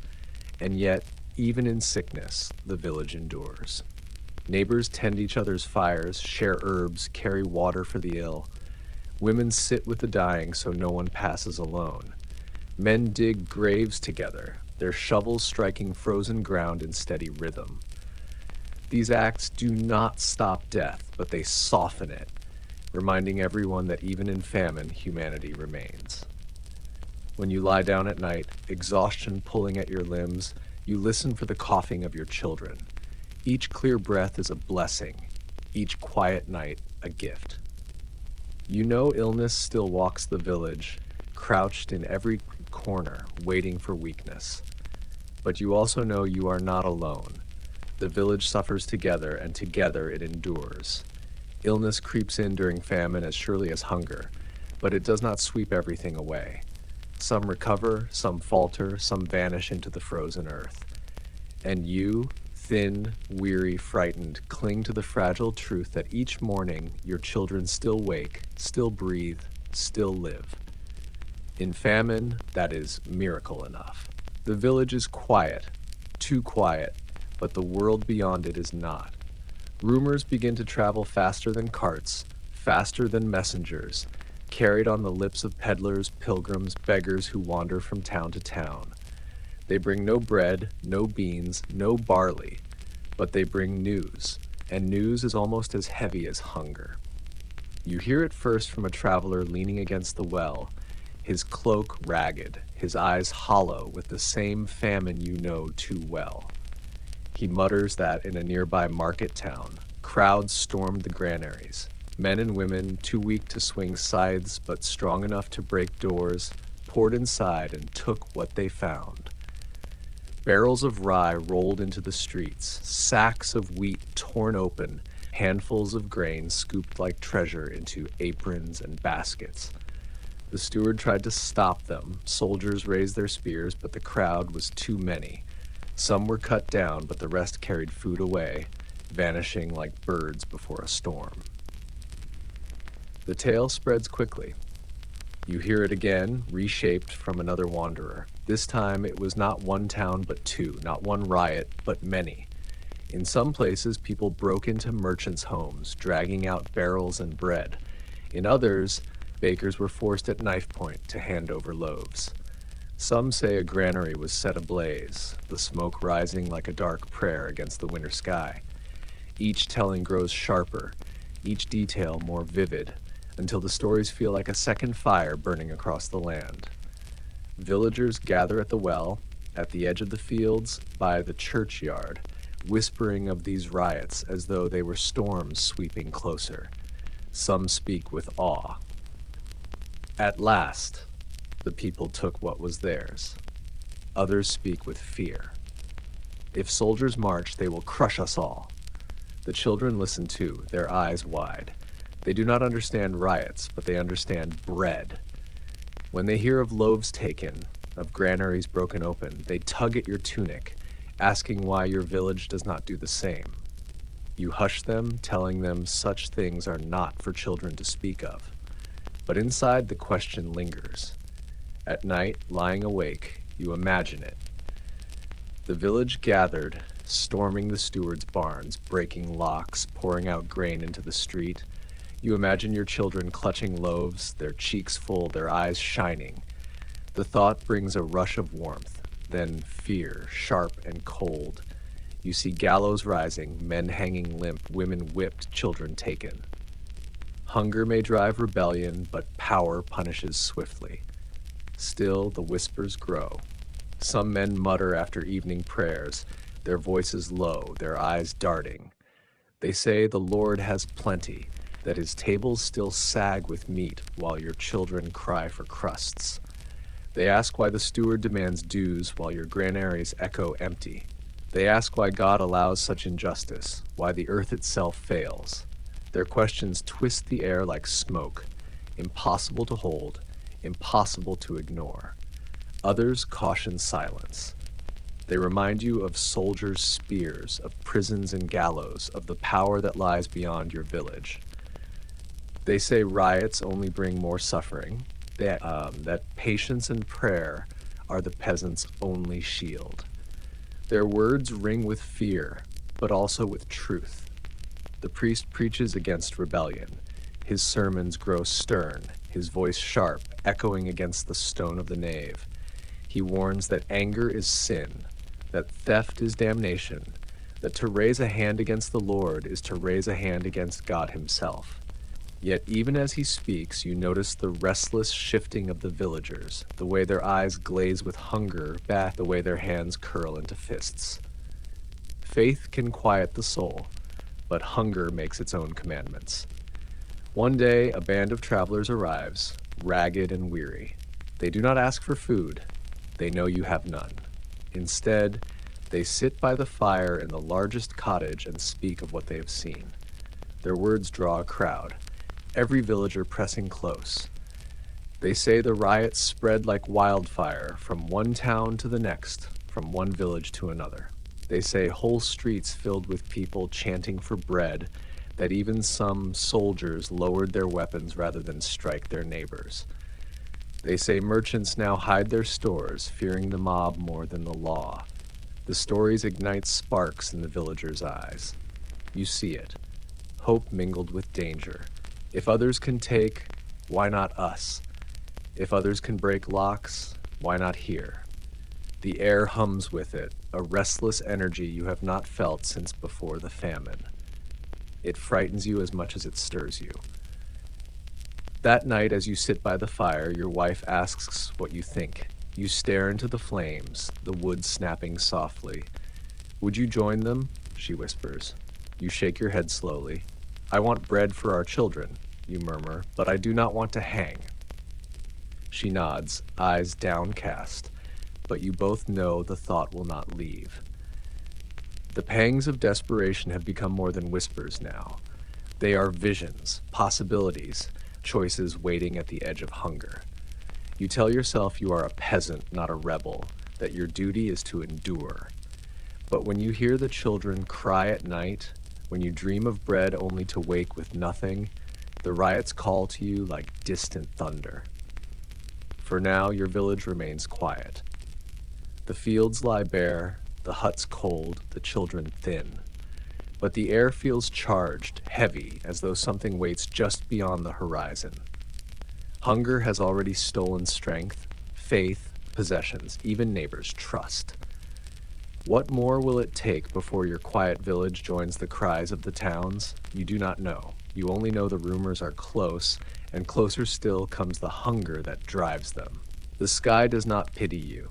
Just when you think famine cannot grow harsher, the heavens open. Rain falls, not the gentle showers of spring that coax seeds into life, but heavy, endless sheets that pound the earth. It begins one night, a steady patter on the thatch, and by morning it is a roar, drumming on roofs, splashing through lanes, turning soil to muck. At first, you welcome it. After months of frozen fields and dry mouths, the sound of water feels like promise. Rain means growth, you remind yourself. Rain means seed can take root, that the earth may open her hand again. But as the days stretch into weeks, you see the truth. This rain does not bless, it destroys. The fields, already weakened by poor harvest, cannot drink so much at once. Furrows fill with water, puddles swelling into ponds. Seedlings that dared to rise are beaten flat, their tender stalks broken, their roots drowned. You walk the edges of your strip of land, boots sinking ankle deep, the mud sucking at every step. The sight is enough to hollow you further. All the hope you planted lies soaked and limp, rotting before it can rise. The village lanes turn to rivers of filth. Children splash unwillingly through them, their feet always wet, their coughs worsening. Cottages leak, thatch dripping onto straw beds, blankets damp, clothing heavy with moisture that never dries. Fires sputter, smoke clinging to low rafters. The smell of rot begins to creep everywhere. Rotting straw, rotting grain, even rotting wood. The air feels swollen, pressing on lungs already weakened. Your own stores suffer. The last small sack of barley, hidden carefully in the corner of the hut, grows damp. You run your hand through it, and it clumps together, sprouting mold. You spread it near the hearth, hoping to dry it, but the rain seeps even into the air inside. The grain darkens, the smell turning sour. You know it will not last. Mold poisons as surely as hunger. Neighbors suffer the same. One weeps openly at the well, clutching a sack of peas gone soft and black. Another shows you his last loaf, green with fuzz, inedible. He curses the sky, shaking his fist at clouds that do not care. The whole village reeks of spoilage now, a stench sharper than hunger itself, a cruel reminder that even what little you manage to save can vanish overnight. The animals fare no better. Coops flood, hens huddling damp and silent.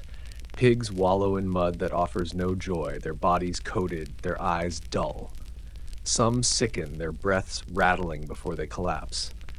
The rain drowns not only fields, but also the fragile life left in barns and pens. The healer mutters that such weather breeds illness. She warns that damp air carries fevers, that mold creeps into lungs as easily as into sacks. Her words prove true. Coughs deepen, children wheeze, elders struggle for breath. Funerals multiply. The priest's voice grows hoarse from repeating the same prayers of burial, the bell tolling so often it feels like part of the storm. You try to work the fields to clear ditches and guide the water away, but your body tires quickly. The mud sucks at your boots, dragging you down. Your arms ache as you dig channels that fill faster than you can make them. Each day you return home soaked, your tunic heavy, your hands raw, and still the water rises. You begin to understand what it means when people say the sky itself is against you. At night, the sound of rain becomes a torment. It pounds on the roof so loudly you cannot hear your children's whispers. It seeps into dreams, turning them into visions of endless water, of fields drowned, of grain melting away like sand. You wake damp, the air thick with moisture, the straw beneath you, clammy. You long for silence, for even a single night of stillness, but the storm does not rest. Some villagers mutter that it is God's punishment, that the famine alone was not enough, that the rain is his anger made manifest. Others shake their heads, saying it is simply the way of seasons, cruel but natural. You do not know which to believe. You only know the rain feels like mockery, as if the heavens watch your suffering and choose to deepen it. The children cry more now, not only from hunger, but from cold, from wet beds, from fevers born of damp air. You wrap them in what blankets remain dry, holding them close by the sputtering fire. Their small bodies shiver against yours, and you whisper that the rain will stop soon.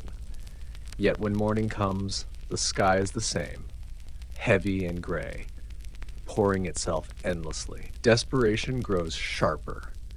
With spoiled grain and drowned seedlings, even the faint hope of next harvest dims. Neighbors speak in low tones of leaving, of wandering to other towns, of begging on the roads. But others remind them that the roads are no kinder, that beggars fill every lane already. There is nowhere to go. The rain falls everywhere. You learn new habits to cope. You tilt sacks on stones to keep them above the wet ground. You line baskets with straw, praying it will keep moisture out. You gather bark and twigs from higher ground, storing them in rafters, though even there they grow damp. These small efforts feel like fighting a river with a spoon. Still, you do them, because to do nothing is to surrender. Then, one morning, after weeks of deluge, the rain finally stills. The silence is so sudden it startles you awake. You step outside, blinking at the pale sky. Puddles lie everywhere, reflecting gray light. Fields still drowned. But for the first time in many days, no new waterfalls. You breathe deeply, the air smelling of mud and rot, yet fresher than before. The relief is short-lived. You walk to your field and see seedlings gone, washed away, or rotted. The earth squelches beneath your boots, soft as porridge, useless for sowing. What once was hope lies in ruin. Around you, neighbors stare at their strips, faces blank with shock. The famine was cruel before, but now it has stolen even the promise of renewal. That night you sit by the fire, children pressed close, listening to the silence outside. You should feel gratitude for the dry air, but all you feel is dread. The rain has stopped, yes, but it has left nothing behind but rot. The famine year stretches before you, longer and darker than ever, and you wonder how much more the sky can take from you before you vanish entirely. The decision comes after another night of empty bowls. Your wife looks at you across the dim fire, her eyes shadowed, her lips pressed tight. The children have licked the pot clean, but their bellies still groan. There is nothing more to give.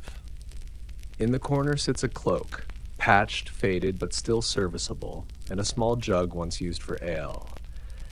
They are not much, but they are something. You know what you must do. "I'll go to market," you murmur. The words feel heavy, like stones pressed from your chest. She nods, though her face tightens. The journey will be long, the road's uncertain, the price is cruel, but hunger leaves no choice. At dawn, you set out. The air is cold, the sky low with clouds, the ground still soft from the rains. You sling the cloak and jug over your shoulder, tucked carefully in a sack. The lane out of the village is quiet, cottages still heavy with sleep. Only the crows stir, black wings flashing as they rise from fields drowned in water. Their cries follow you like warnings. The road stretches before you, muddy and rutted. Each step pulls at your boots, dragging you down. Your stomach growls, but you ignore it, focusing only on the horizon. Villagers have warned of thieves, desperate men who haunt the roads, waiting to steal whatever scraps another might carry. You grip your walking stick tighter, praying it will be enough if danger comes.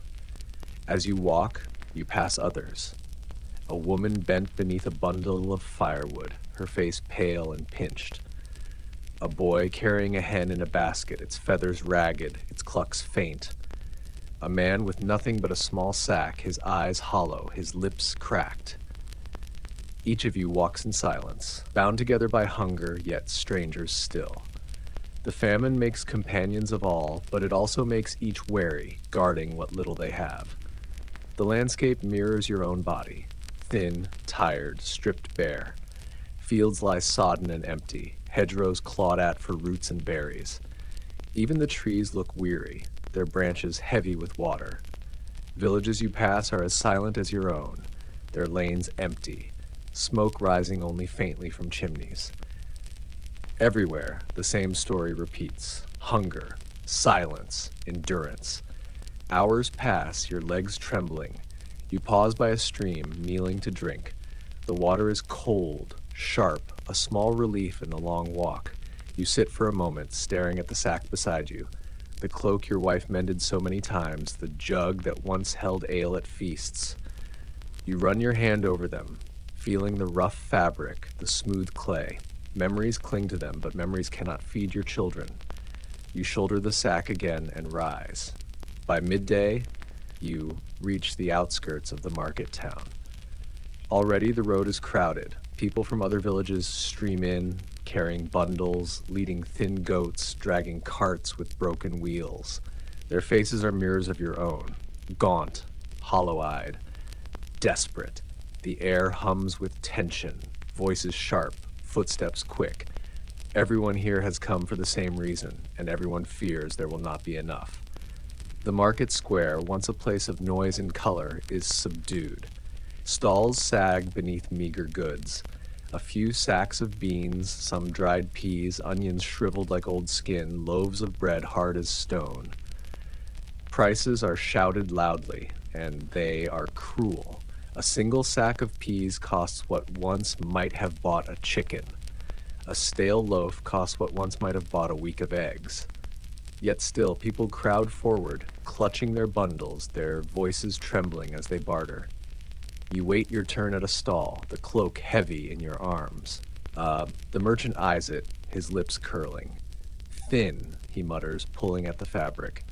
You protest that it is warm, sturdy, patched well, but he only shrugs. "Half a sack of peas," he says. You swallow hard. Half a sack is little, but it is something.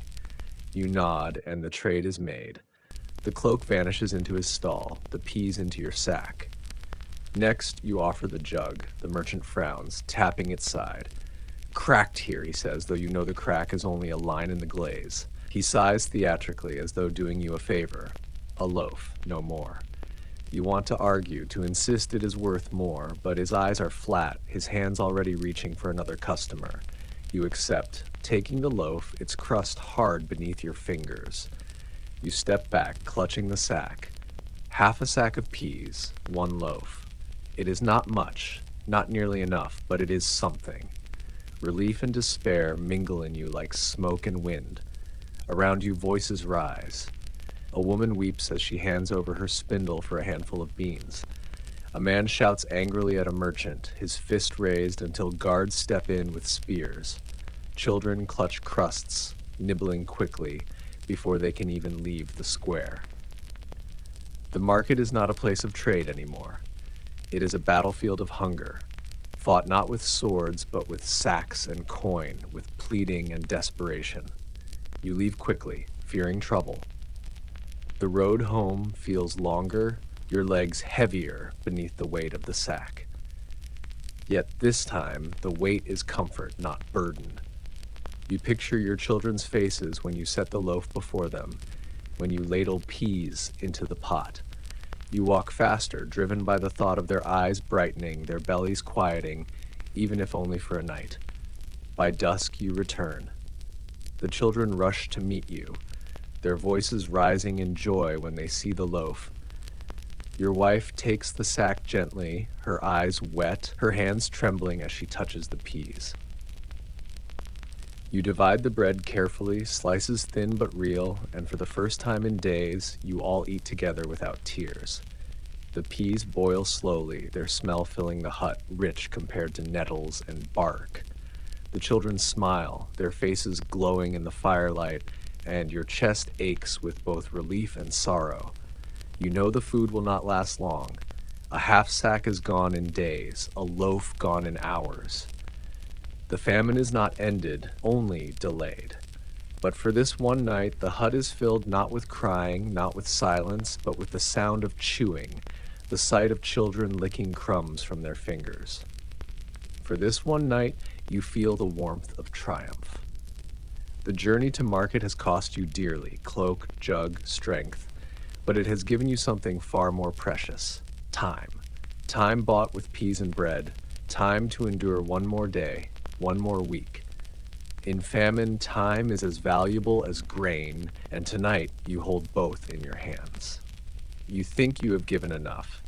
You have bartered away cloaks and jugs, fetched nettles from ditches, carried home a precious sack of peas from market. You have watched your children cry and your wife grow thinner. You have buried neighbors and prayed for the rain to end. You tell yourself there is nothing left to surrender, nothing the famine has not already stolen. But then the steward comes again, this time not with whispers of tally, but with the hard knock of authority. It happens on a gray morning. The village is still damp from the weeks of rain, puddles clinging in ruts, roofs dripping slowly.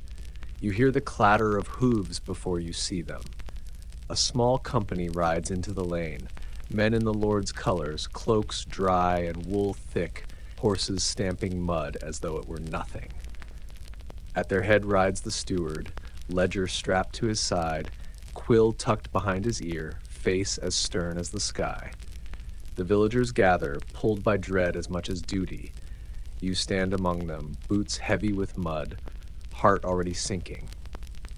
The steward dismounts slowly, his boots polished, his belt heavy with a purse that clinks faintly. Behind him, the men-at-arms straighten their spears, their eyes sharp, their bellies full. The steward wastes no time. He opens his ledger, clearing his throat, his voice cutting through the damp air. By command of the Lord, he declares, levy must be made. Grain, coin, livestock, whatever remains is due. The Lord cannot protect without provision. Armies must eat, castles must stand, courts must be supplied. This is the law of the land, and it does not change for hunger. The words fall like blows. You feel the air tighten as villagers shift uneasily. Someone mutters under his breath, but quickly falls silent when a soldier's gaze fixes on him. Mothers clutch children close, fathers lower their eyes, elders lean heavily on sticks. You all know resistance is useless. The steward calls names from his ledger. Families step forward one by one, offering what they can, or what they cannot afford to lose. A sack of beans carried with trembling arms. A scrawny hen pulled squawking from under a cloak. A small pouch of coin that once might have bought a pig, now emptied into the steward's hand. Each offering is recorded with a scratch of quill, each family dismissed with a curt nod. When your name is called, you step forward, your legs stiff, your stomach hollow. You have little left. You have little left.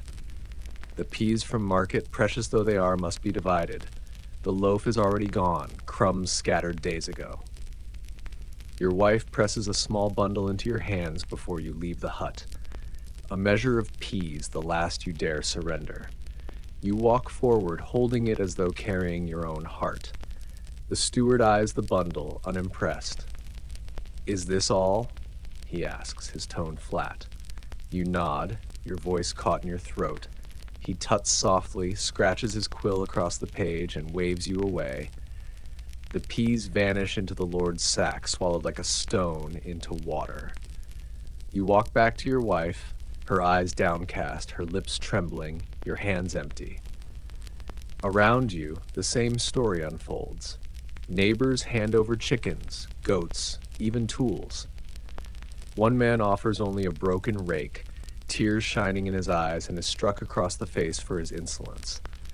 Another begs for mercy, saying his children are sick, but the steward only shrugs, reminding him that law is law.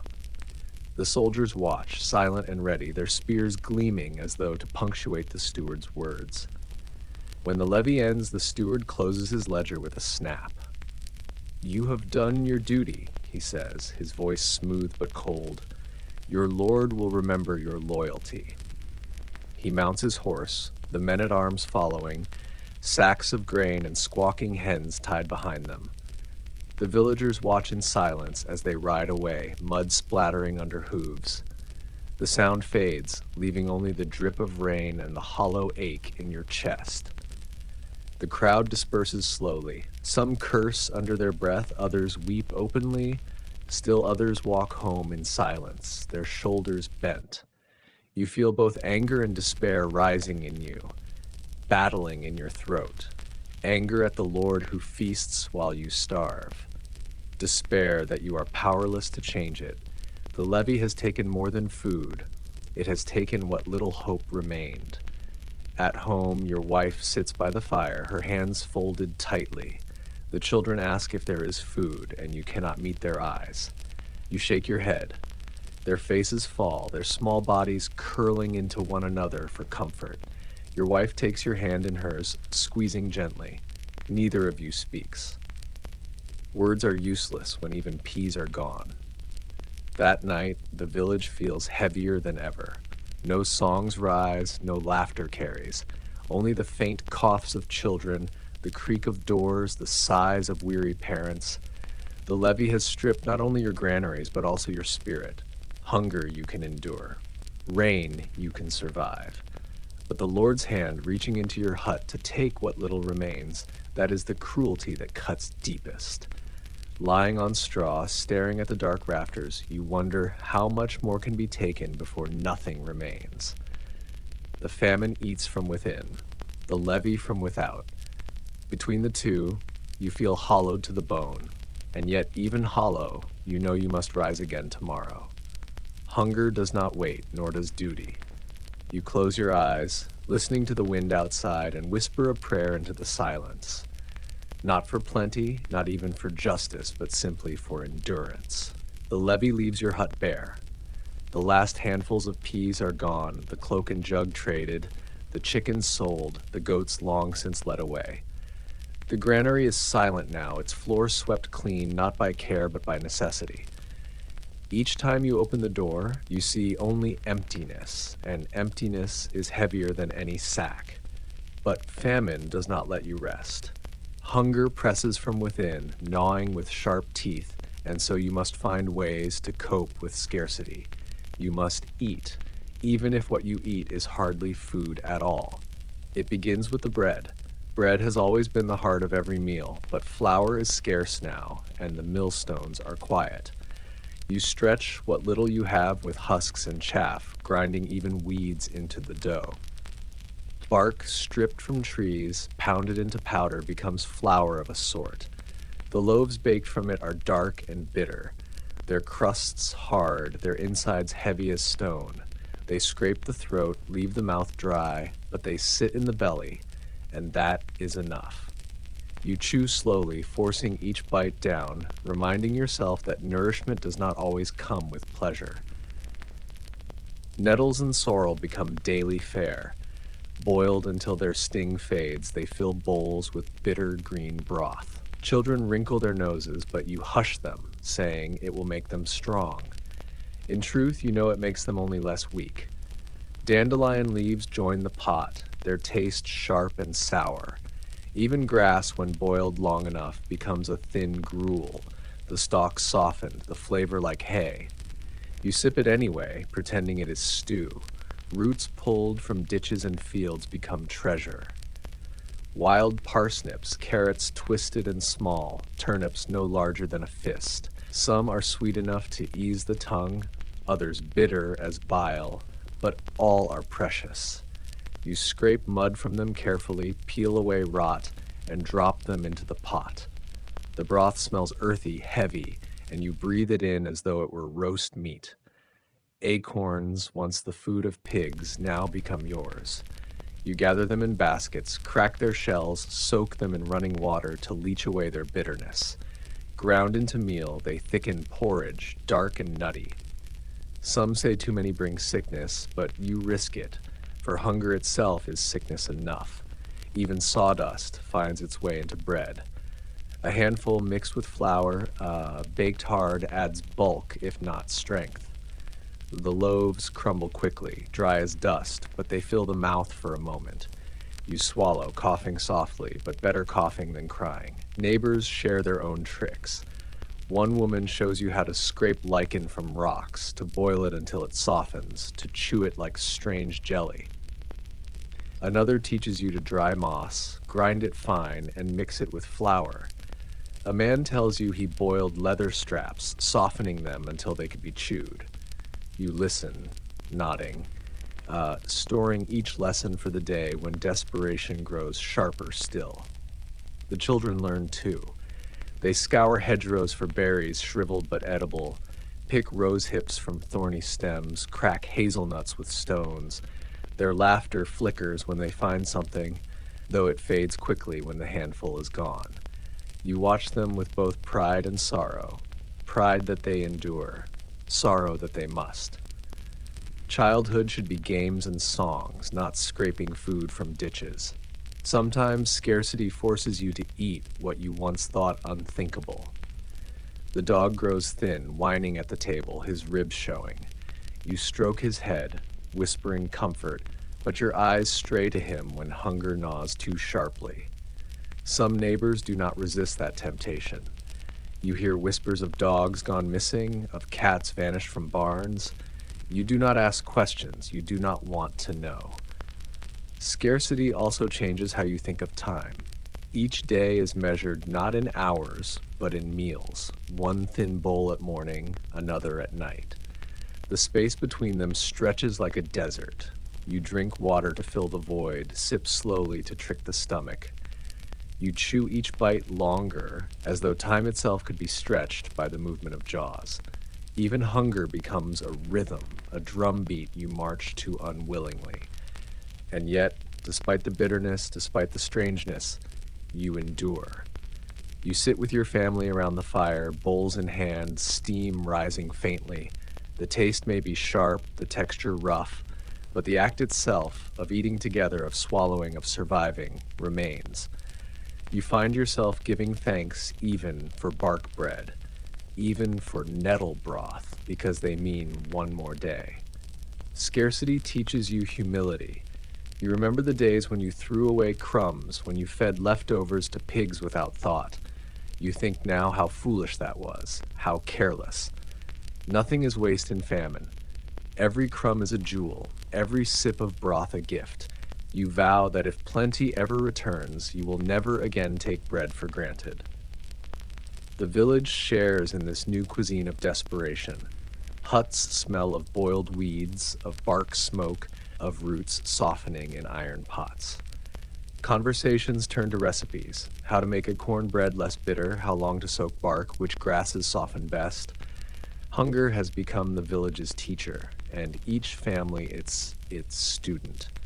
At night, lying on straw, you feel your stomach ache, but you also feel the weight of survival. You have eaten something, however strange. Your children breathe softly beside you, their bellies not full but not empty. You whisper a prayer of thanks into the darkness, not for meat or feasts or ale, but simply for the nettles, the bark, the grass that kept you breathing. Scarcity has not broken you. It has changed you, bent you, taught you to chew bitterness without complaint. But you are still here, and in famine, still here is enough. The famine gnaws at bodies, but it also gnaws at faith. Hunger is not only an ache in the belly, it is a question whispered in the soul. Each morning, when you wake to children's thin cries and the sight of another empty pot, you find yourself asking the same thing. Why does God allow this? The priest answers with sermons. The church doors stand open, and the nave fills with villagers, thin faces lifted toward the altar. Breath clouds the cold air, mingling with candle smoke, the scent of tallow heavy and sour. The priest's voice carries strong, though his own cheeks have hollowed with hunger. He speaks of Job, of suffering endured, of faith tested by fire. He tells you that famine is a trial sent by heaven, a cross to bear with patience. Endure, he says, and you will be rewarded. Doubt, and you will be lost. Some listen with bowed heads, lips moving in whispered prayers. They cling to the words as if they were loaves, feeding their spirits if not their bodies. You see tears gleam in their eyes, not only of sorrow but of devotion. For them, the priest's voice is a lifeline, keeping despair at bay. But not all are convinced. You notice restless shifting, the mutters exchanged when his back is turned. A man near you whispers that God must have abandoned the village. Or else, why would children starve while the Lord's table is still full? A woman shakes her head, muttering that prayers cannot boil nettles nor fill a pot. Their words are quiet, but you hear them, and you know others do too. You yourself waver. Part of you longs to believe that heaven watches, that each pang of hunger is counted, that each tear will be wiped away. Another part grows angry, bitter as bark bread. You kneel on the hard floor, your stomach gnawing, and wonder if prayers rise at all, or if they vanish into rafters thick with soot. The priest senses the doubt. His sermons sharpen. He warns that famine is punishment for sin, that the village must repent. He calls for confession, for penance, for fasting, as though you are not already fasting against your will. Turn from envy, turn from theft, turn from rebellion, he cries. Humble yourselves, and God will lift his hand. His words echo, but the echoes do not fill bellies. Some nod fervently, but others only stare, eyes blank, too tired to care. Fear grows beside faith. Each cough in the nave sounds like omen, each funeral bell tolls like a warning. Some whisper that famine is the devil's work, that demons walk in the rain, that witches sour the grain. Others fear God's anger, convinced they are being punished for sins unnamed. The air itself feels heavy with judgment. At night, these fears take shape. Dreams twist into visions of fiery skies, of angels with swords, of the earth splitting open. You wake in sweat, heart pounding, your children's soft breathing the only anchor. You cross yourself quickly, whispering prayers to ward off what lingers in your mind. The priest organizes processions. Barefoot, you and your neighbors walk through the village, singing hymns, carrying crosses, sprinkling holy water over fields drowned in mud. Children stumble, elders wheeze, but all walk, hoping heaven will see. You chant words you barely understand, your voice thin, your legs trembling. When the procession ends, the fields look the same, wet and barren, yet for a moment you felt less alone, bound to your neighbors by song and step. Fear also drives acts of mercy. A neighbor, convinced her soul is in danger, shares her last crust with your children. An old man, trembling with fever, insists on giving his herbs to another family, saying God will remember him. Faith may not fill bellies, but it shapes choices, softening some hearts even as others harden. Still, doubt lingers. One evening, you sit by the fire, your wife across from you, the children asleep. She asks softly, "Do you think God sees us?" The question pierces deeper than hunger. You hesitate, then answer only with a sigh. You want to believe, you want to promise her yes, but the words will not come. The famine teaches that faith and fear are twins. One moment you pray, clutching hope like a rosary bead. The next, you tremble, certain you have been abandoned. You live between the two, swaying like a reed in the wind, unsure which will break you first. And yet, each morning you still kneel. Each night, you still whisper prayers. Not because you are certain, but because to stop praying would feel like surrender. Perhaps faith is not about certainty, but about persistence, about whispering words into the dark, even when you doubt they will be heard. Perhaps fear and faith are not enemies, but companions, walking with you through the famine year, keeping you moving when your body would rather fall. Death was always part of village life. In good years, it came quietly, an elder whose body had grown weary, an infant who did not survive the first winter, a sickness that carried one or two away. Burials were solemn but not constant. The bell rang, neighbors gathered, the priest intoned his words, and life moved forward, the living carrying on their tasks. But in the famine year, burials become frequent, so frequent they lose their sharpness. Death no longer arrives as an exception, but as a rhythm, a shadow that walks beside you every day. The first burials of the season still cut deep. You remember the child across the lane, wrapped in cloth and carried in trembling arms to the churchyard. The mother's wails pierced the air, neighbors bowing their heads as the priest prayed. Earth was frozen, so men took turns with picks, chipping at the hard ground until a narrow grave could be dug. Each strike rang like thunder, each clod of dirt falling like a blow. When the small body was lowered, silence pressed on every chest. But as weeks pass, the wails soften, the prayers shorten. The bell tolls so often it becomes part of the air, no more startling than the caw of crows. Funerals blur together, another elder gone, another child stilled by fever, another man fallen in the fields. You walk behind too many wooden biers, boots sinking into mud, smoke from the incense mingling with the smell of damp earth. The graveyard swells. Fresh mounds of dirt rise like a second crop, each marked with a crude wooden cross. Names blur, some carved faintly, some spoken once and then forgotten as hunger drives thought back to survival. You try to remember them all, but there are too many. Faces fade, replaced by hollow-eyed children still alive, by wives still weeping, by your own family still clinging to breath. Your own hands grow calloused from digging. The men of the village take turns, shovels biting into softened ground now that rains have thawed the frost. You dig in silence, sweat mingling with drizzle, your arms trembling with weariness. You tell yourself it is holy work, but it feels mechanical, a duty repeated so often it loses meaning. One grave ends, another begins. The priest does what he can. His voice cracks from too many prayers spoken, his eyes dull from too many bodies blessed. He shortens the rites, speaking faster, moving quickly from one burial to the next. Even holy words can grow thin when repeated endlessly. Some villagers murmur that God no longer listens, that the prayers vanish into clouds as indifferent as the rain. Children watch too closely now. Once, they were kept from graves, distracted by games, sheltered from death's sight. But in famine, there is no shelter. They stand by, their faces pale, their eyes wide. They see bodies lowered, see earth fall, hear their mothers weep. Childhood cannot hide them from what famine has made daily.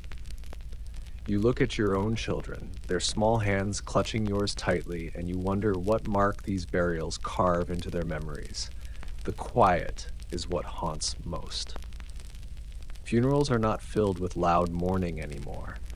Voices are weak, throats too dry to shout, wails fade quickly, replaced by sniffles, then by silence. The silence weighs heavier than cries, a blanket smothering the village. You find yourself longing even for keening, for voices raised, for proof that grief is alive. But famine makes even sorrow too heavy to carry. At night, you dream of graves. You see endless rows stretching into the dark, crosses tilting like broken teeth. You see your children's faces among them, eyes closed, lips pale. You wake gasping, clutching them close, listening to their breathing until your heart steadies. You whisper prayers against the dream, though doubt lingers. How many more mounds before famine ends? Yet even in burials, there is a strange bond. Neighbors dig together, carry together, pray together. They share silence when words are useless, share tears when tears still come. One family brings a scrap of bread to the widow after a funeral. Another offers a blanket to the orphaned child. These small acts of mercy shine faintly, like candles in the graveyard's gloom. They do not stop death, but they remind you that life still reaches out, even as earth swallows more. You notice, too, how the village changes its gaze. In good years, eyes turn toward harvest, toward festivals, toward new births. Now eyes turn toward the graveyard, counting mounds, measuring loss. Some whisper numbers, 10 gone this month, 15 gone since Christmas. The toll grows like a second harvest, a crop of sorrow reaped daily. One evening, as you walk past the churchyard, you pause. The sun is low, clouds streaked red. The graves cast long shadows, wooden crosses leaning. A crow perches on one, cawing harshly before flying away. You stand there a long time, breathing the damp air, feeling the weight of all those resting beneath the soil. You whisper their names, as many as you can recall, though your memory falters. You wonder if someday someone will whisper yours. And yet, each burial reminds you of what you still have. You walk home from graves with your wife's hand in yours, your children at your side, their breaths visible in the cold. You cling to them tighter after each funeral, holding them close at night, feeding them even crumbs, as though they were feasts. Death's shadow sharpens the edge of life, making every breath more precious. Quiet burials mark the famine year like milestones, somber and steady. They teach you that grief itself grows weary, that mourning can become as mechanical as digging, but they also remind you of endurance, of the fragile thread that keeps you and yours on this side of the grave. Each morning you wake, thin but breathing, and each night you sleep, still among the living. That, in a year of famine, feels like victory enough. Theft in the night, hunger frays not only the body, but the bonds between neighbors. For months you have endured together, sharing scraps, tending one another's fires, digging graves side by side. But famine sharpens desperation until even friendship begins to crack. And in the long, silent nights of hunger, theft creeps into the village. It begins with whispers, as all things do. A family wakes to find their last sack of beans gone, the rope of their storehouse cut. Another swears their chickens vanished, though the coop was latched tight. At first, people mutter about foxes, about rats, about miscants. But when more stores go missing, sacks of peas, bundles of firewood, even a blanket from a cottage line, no one can deny it. The thief walks on two legs. The village grows uneasy. Doors are barred with heavier wood, stores buried beneath floorboards, animals tethered inside cottages despite the stench. Neighbors who once borrowed freely now watch one another with suspicion. Eyes narrow, voices lower, silences stretch longer. Hunger has made everyone a suspect. You feel the fear yourself. Each night before sleep, you check the corner where your meager stores remain. A few handfuls of bark flour, a basket of nettles, a jug of water. It is not much, yet the thought of losing it chills you. You wedge the door shut with stones, whispering a prayer that the hinges hold. You sleep lightly, ears straining for footsteps, for the scrape of wood, for the creak of rope, and sometimes you hear them. Soft sounds in the lane, a door opening, a hurried step. You rise, heart pounding, peering through the shutter. Shadows flit between huts, vanishing into darkness. You cannot tell who they are, nor do you wish to know. You lie back down, the knowledge heavy as stone. Someone you greet at the well by day prowls as a thief by night. One evening, the village gathers in anger. A family has lost their last goat, their children left weeping. The father swears vengeance, his fist clenched, his voice loud. The priest urges calm, reminding all that judgment belongs to God. But the man shouts that his children cannot eat judgment. Murmurs ripple, sharp and fearful. Some demand punishment, others demand mercy, but no thief stands forward. The gathering ends in silence, distrust thicker than ever. You understand too well the temptation. Each night when your children cry, when their bowls are scraped clean, you imagine slipping into a neighbor's hut, taking just a handful of peas, just a crust of bread. You imagine their children weeping instead of yours. The thought shames you, but it does not vanish. Hunger whispers that theft is survival, that morality feeds no one. You fight it, but the whisper grows louder as famine deepens. One night you wake to find your wife sitting upright, listening. The children murmur in their sleep, their breaths soft. She presses her finger to her lips, pointing toward the door. You hear it too, a faint scrape, the sound of wood shifting. Someone is trying the latch. You rise slowly, gripping your walking stick, your heart hammering. Another scrape, then silence. You throw the door open, but the lane is empty. Only shadows, only wind. Whoever it was has vanished. Your wife trembles, clutching the children close. You sit by the door the rest of the night, stick in hand, eyes straining into darkness. Dawn breaks slowly, gray and damp, and you are still awake, your limbs heavy but your food untouched. Relief and fear mix in you. Relief that you still have something. Fear that the thief will return. The next week, a thief is caught. A young man, no older than 20, found sneaking from a barn with a bundle of turnips. The family drags him into the lane, shouting, their children crying behind them.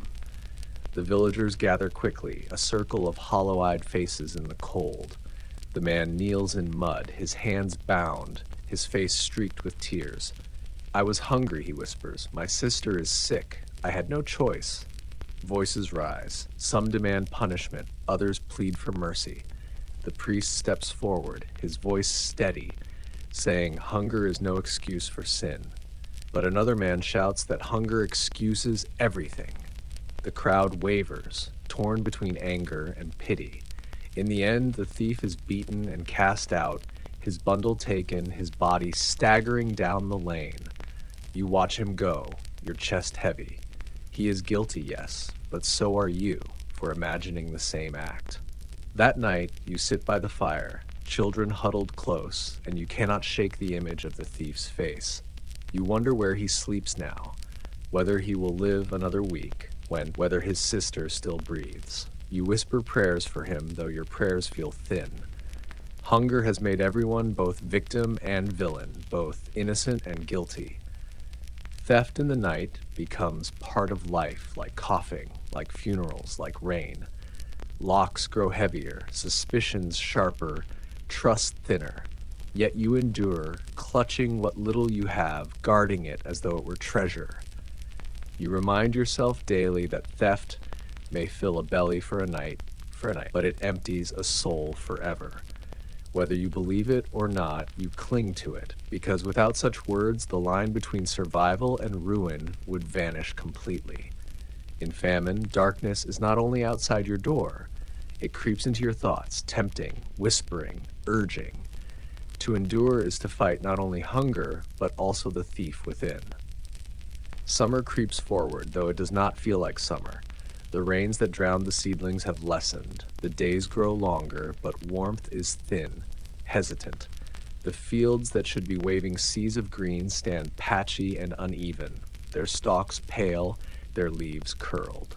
You walk the strip of land that has always been your pride, and what you see makes your heart sink.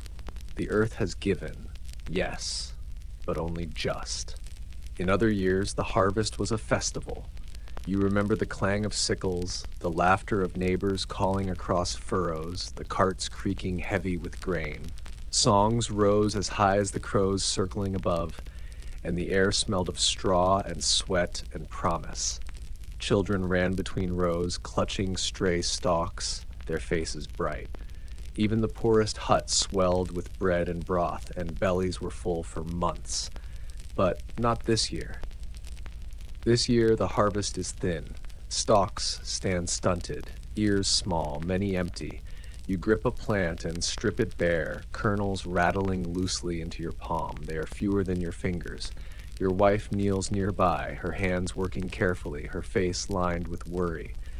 The children watch silently, too weary to play, their eyes fixed on the pitiful yield. Neighbors move through their strips as though in a funeral procession. No songs rise, no laughter carries. The sound is only of sickles slicing weak stalks, of sighs drifting through damp air. You pass one man who stands frozen, his arms limp at his sides, staring at a field that has given him almost nothing. His wife tugs his sleeve gently, urging him to keep cutting. He shakes his head, muttering words you cannot hear. Hunger has hollowed not only his belly, but his spirit. You gather what you can, tying small sheaves with trembling fingers. Each bundle looks more like straw for bedding than grain for bread. The cart that once groaned beneath harvest's weight now creaks lightly, carrying little more than a child might lift. You load it anyway, forcing yourself to believe that something is better than nothing. At home, you spread the grain carefully, drying it near the hearth.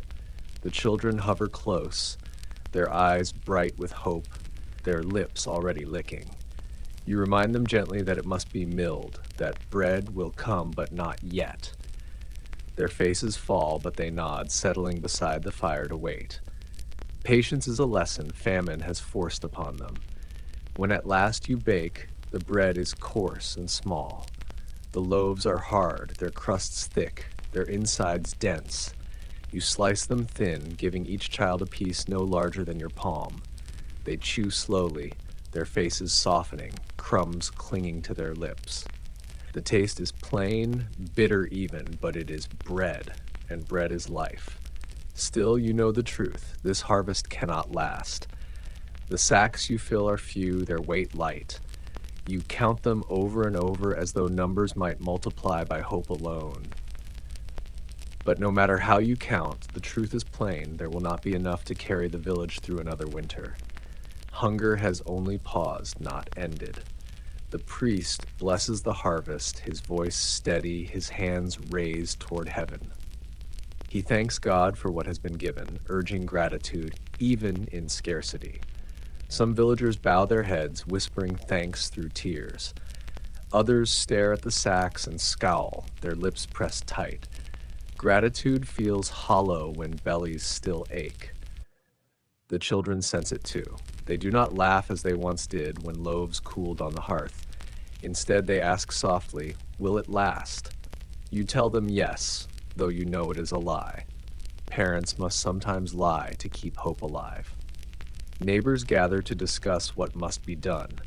Some suggest rationing strictly, stretching each sack as far as possible.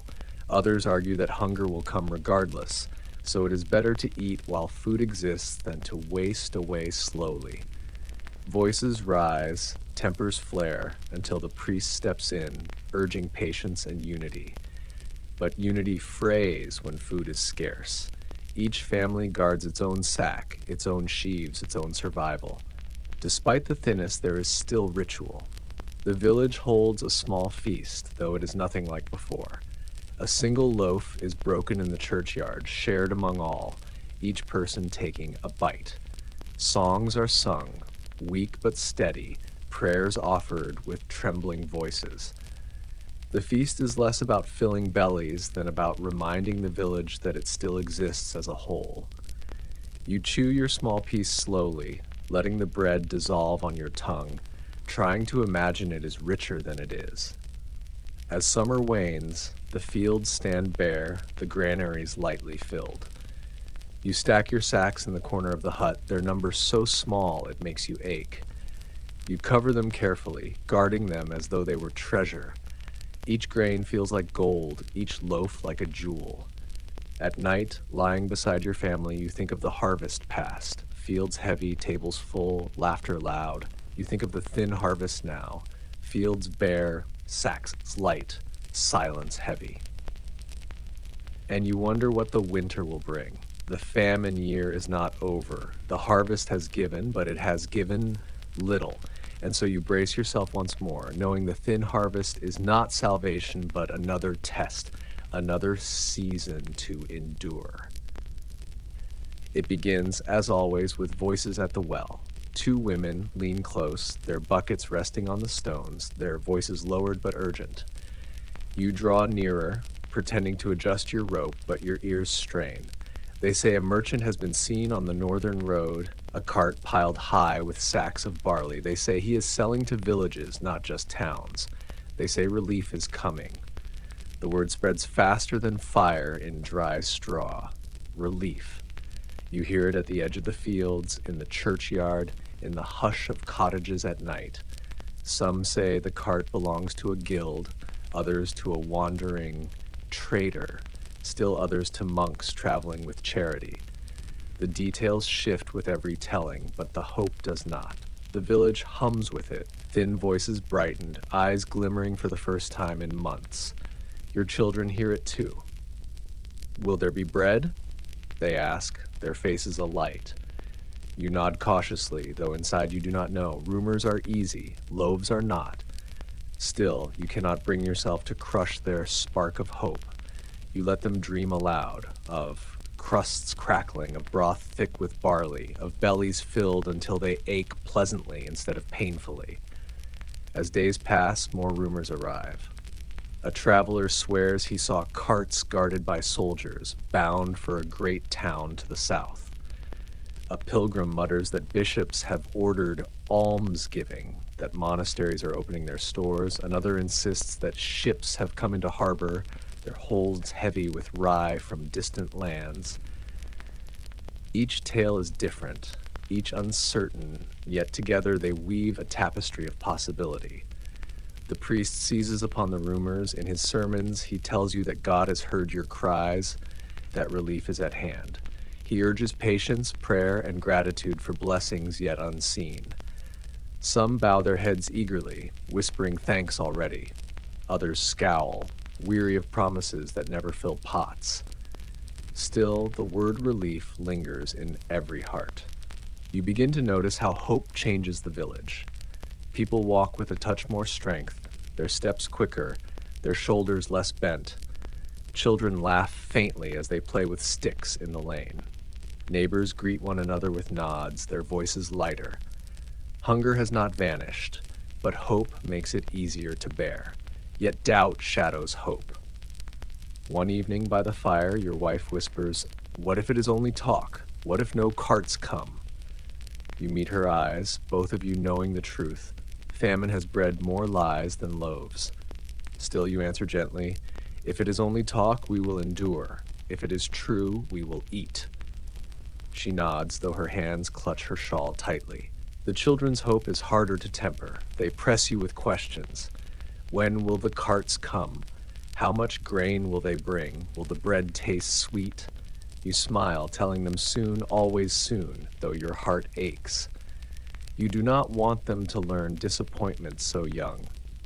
One morning, the lane stirs with commotion. A stranger has arrived, a peddler with a small cart, though not the bounty of rumor. His wares are trinkets, not sacks of grain, combs, pins, a few scraps of cloth. Yet he carries news, and the villagers flock to him like birds. He swears that in the town to the north, alms have been given, loaves handed freely from abbey doors. He swears he saw carts rolling southward, laden with rye. His words feed more than bread. The villagers buzz with excitement, clinging to his every syllable. Still, you notice his eyes dart, his voice slip, his hands open eagerly for coin in exchange for tales. You wonder if his words are true or merely bait for trade. But by evening, the village does not care. They repeat his news as gospel. Relief is close, perhaps days away. You lie awake that night, listening to your children whisper about loaves and stews in their sleep. You want to believe. You pray it is true. But you have lived long enough to know that hope can be as fragile as frost, melting at the first touch of reality. The days stretch and no carts arrive.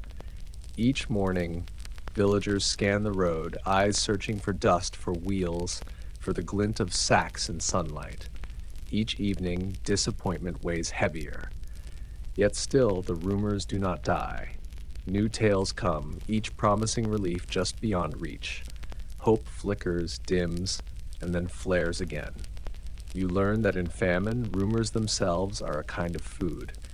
They do not fill bellies, but they steady hearts. They give the weak strength to rise, the weary courage to endure another day. You cling to them as tightly as to nettles or bark, chewing their bitterness but savoring their promise. And though your stomach still aches, though the sacks in your hut remain pitifully light, you whisper to your children at night, "Soon, relief will come." They close their eyes, smiling, and for a little while, that smile feeds you more than any bread could. The rumors of relief still circle in whispers, but before hope can take root, the sky changes once more. The days shorten quickly, the wind sharpens, and the cold you thought you had survived comes back with a vengeance. Winter returns, harder than before, and it presses down on the village like a lid sealing a pot. The first snow arrives silently. You wake to find the world blanketed in white, roofs sagging under its weight, paths hidden, fields buried. For a moment, it looks almost beautiful, pure, still, unbroken. The children, their faces thin but eager, rush to the door and laugh faintly, their voices bright against the silence. They try to play, scooping snow into small balls, but their fingers numb quickly, their laughter fading to coughs. You call them back in, wrapping them in thin cloaks, your heart heavy. Snow is no longer wonder, it is warning. The cold seeps into every crack of the cottage. You stuff rags into gaps, pile straw against the walls, heap every scrap of wood on the fire. Still, the wind finds its way in, biting at your skin, gnawing at your bones. The children huddle close, their breath misting the air, their bodies shivering despite blankets. Your wife's hands grow red and cracked from tending the fire, from carrying water that freezes in its bucket before she returns.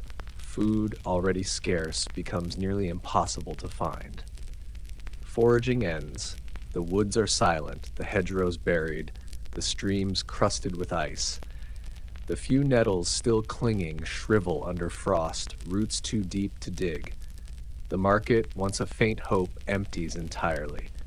Merchants will not risk frozen roads for hungry villages with no coin. Your half-sacks, your scraps, your crumbs, they are all that stand between your family and the grave. The cold makes hunger sharper. Thin broth chills before bowls are empty, bread hardens in minutes, water freezes in cups. You eat quickly, desperately, trying to swallow warmth before it vanishes. Even so, your bellies ache more than before, as though the cold itself eats alongside the famine. Illness returns with the frost. Coughs deepen, fevers flare, bodies weaken further. The healer moves from hut to hut, her breath clouding as she enters, her hands trembling with age and weariness. She has little left to give, herbs long gone, honey a memory, garlic rotted in its basket. She prescribes warmth and rest, but warmth is scarce, rest impossible when hunger gnaws. You watch neighbors carried to the graveyard, their bodies stiff from both fever and frost. The bell tolls against the icy air, its sound thin, brittle, almost breaking. Even animals suffer. Chickens huddle and die in frozen coops, pigs collapse in icy mud, cows grow gaunt, their milk fading to nothing. Some villagers slaughter what remains, eating quickly before the meat spoils in the cold. Others hold on, hoping to save breeding stock for spring, but many die anyway, wasted to bone and hide. The barns echo with emptiness, the silence as heavy as hunger itself. The roads grow treacherous. Snow piles high, drifts swallowing lanes. Those who try to travel return quickly, faces pale, lips blue, or do not return at all. Stories spread of travelers frozen in the woods, of carts overturned, of wolves drawn close to villages. You stay inside as much as possible, guarding what little you have, clinging to warmth. Yet even in this harsh return, the village finds ways to endure. Neighbors share fires, cramming families into huts so one hearth can serve many. Songs are sung again softly, not for joy, but for comfort. Children are gathered together, told stories of summers past, their wide eyes reflecting firelight. The sound of voices, though thin, keeps silence from swallowing all. At night, you lie awake, the children curled against you, their bodies warm but fragile. The fire crackles faintly, shadows flickering on the rafters. Outside, the wind howls, snow slapping against the walls, the world beyond buried and hostile. You whisper prayers that the roof will hold, that the woodpile will last, that morning will come. The cold tests more than the body. It tests the spirit. Hunger alone bends you, but hunger with frost threatens to break you. You wonder how much longer you can last, how many more nights you can sit awake, listening to the wind clawing at the walls. Yet you rise each morning, stoke the fire, ladle broth, hold your children. Each small act becomes defiance, each breath survival. You remember summers when you cursed the heat, when you longed for cool breezes. Now you would give anything for sun, for soil warm beneath your feet, for fields golden with grain. Winter has become an enemy, famine its ally. Together they press at you from both sides. Yet you endure, thin and weary, but still alive. And so as snow piles high, as hunger sharpens, as the wind howls, you whisper to yourself the only truth left: you will endure this too. The harsh winter may return, but so will spring. The earth cannot stay frozen forever, nor can your spirit. You cling to that thought, fragile but real, as you drift into uneasy sleep, the storm raging on. There comes a point when even scraps begin to vanish. The half-sacks you once guarded as treasure are gone. The bark loaves, bitter but filling, have been eaten down to the last crumb. The nettles dried by the hearth are long since boiled away. The famine drives you deeper now, to the very bottom of what remains, to the last reserves hidden in corners, cupboards, and memories. It begins with the sweeping of crumbs. You kneel by the table, gathering dustings of flour and stray kernels into your palm. The children watch silently as you drop them into a pot of water, stirring until the broth grows cloudy. They sip eagerly, lips wet with hunger, though there is almost nothing to swallow. The sight both comforts and breaks you. Comfort that they still have something, sorrow that it is so little. Soon you are grinding bones. Old marrow bones once sucked clean are pounded with stones until they splinter into powder. You stir the powder into dough, the bread gritty, gray, tasting of ash. Yet it holds the belly for an hour longer, and so you keep grinding. Neighbors do the same. You hear the thump of pestles through thin walls, a grim chorus of survival. Leather is next. Straps from old harnesses, scraps from worn shoes, softened in water until they can be chewed. You boil them slowly, the smell thick and sour, the broth dark. The children wrinkle their noses, but you hush them, urging them to swallow.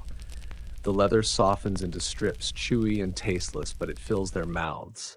Some say too much leather brings sickness, but hunger brings death faster.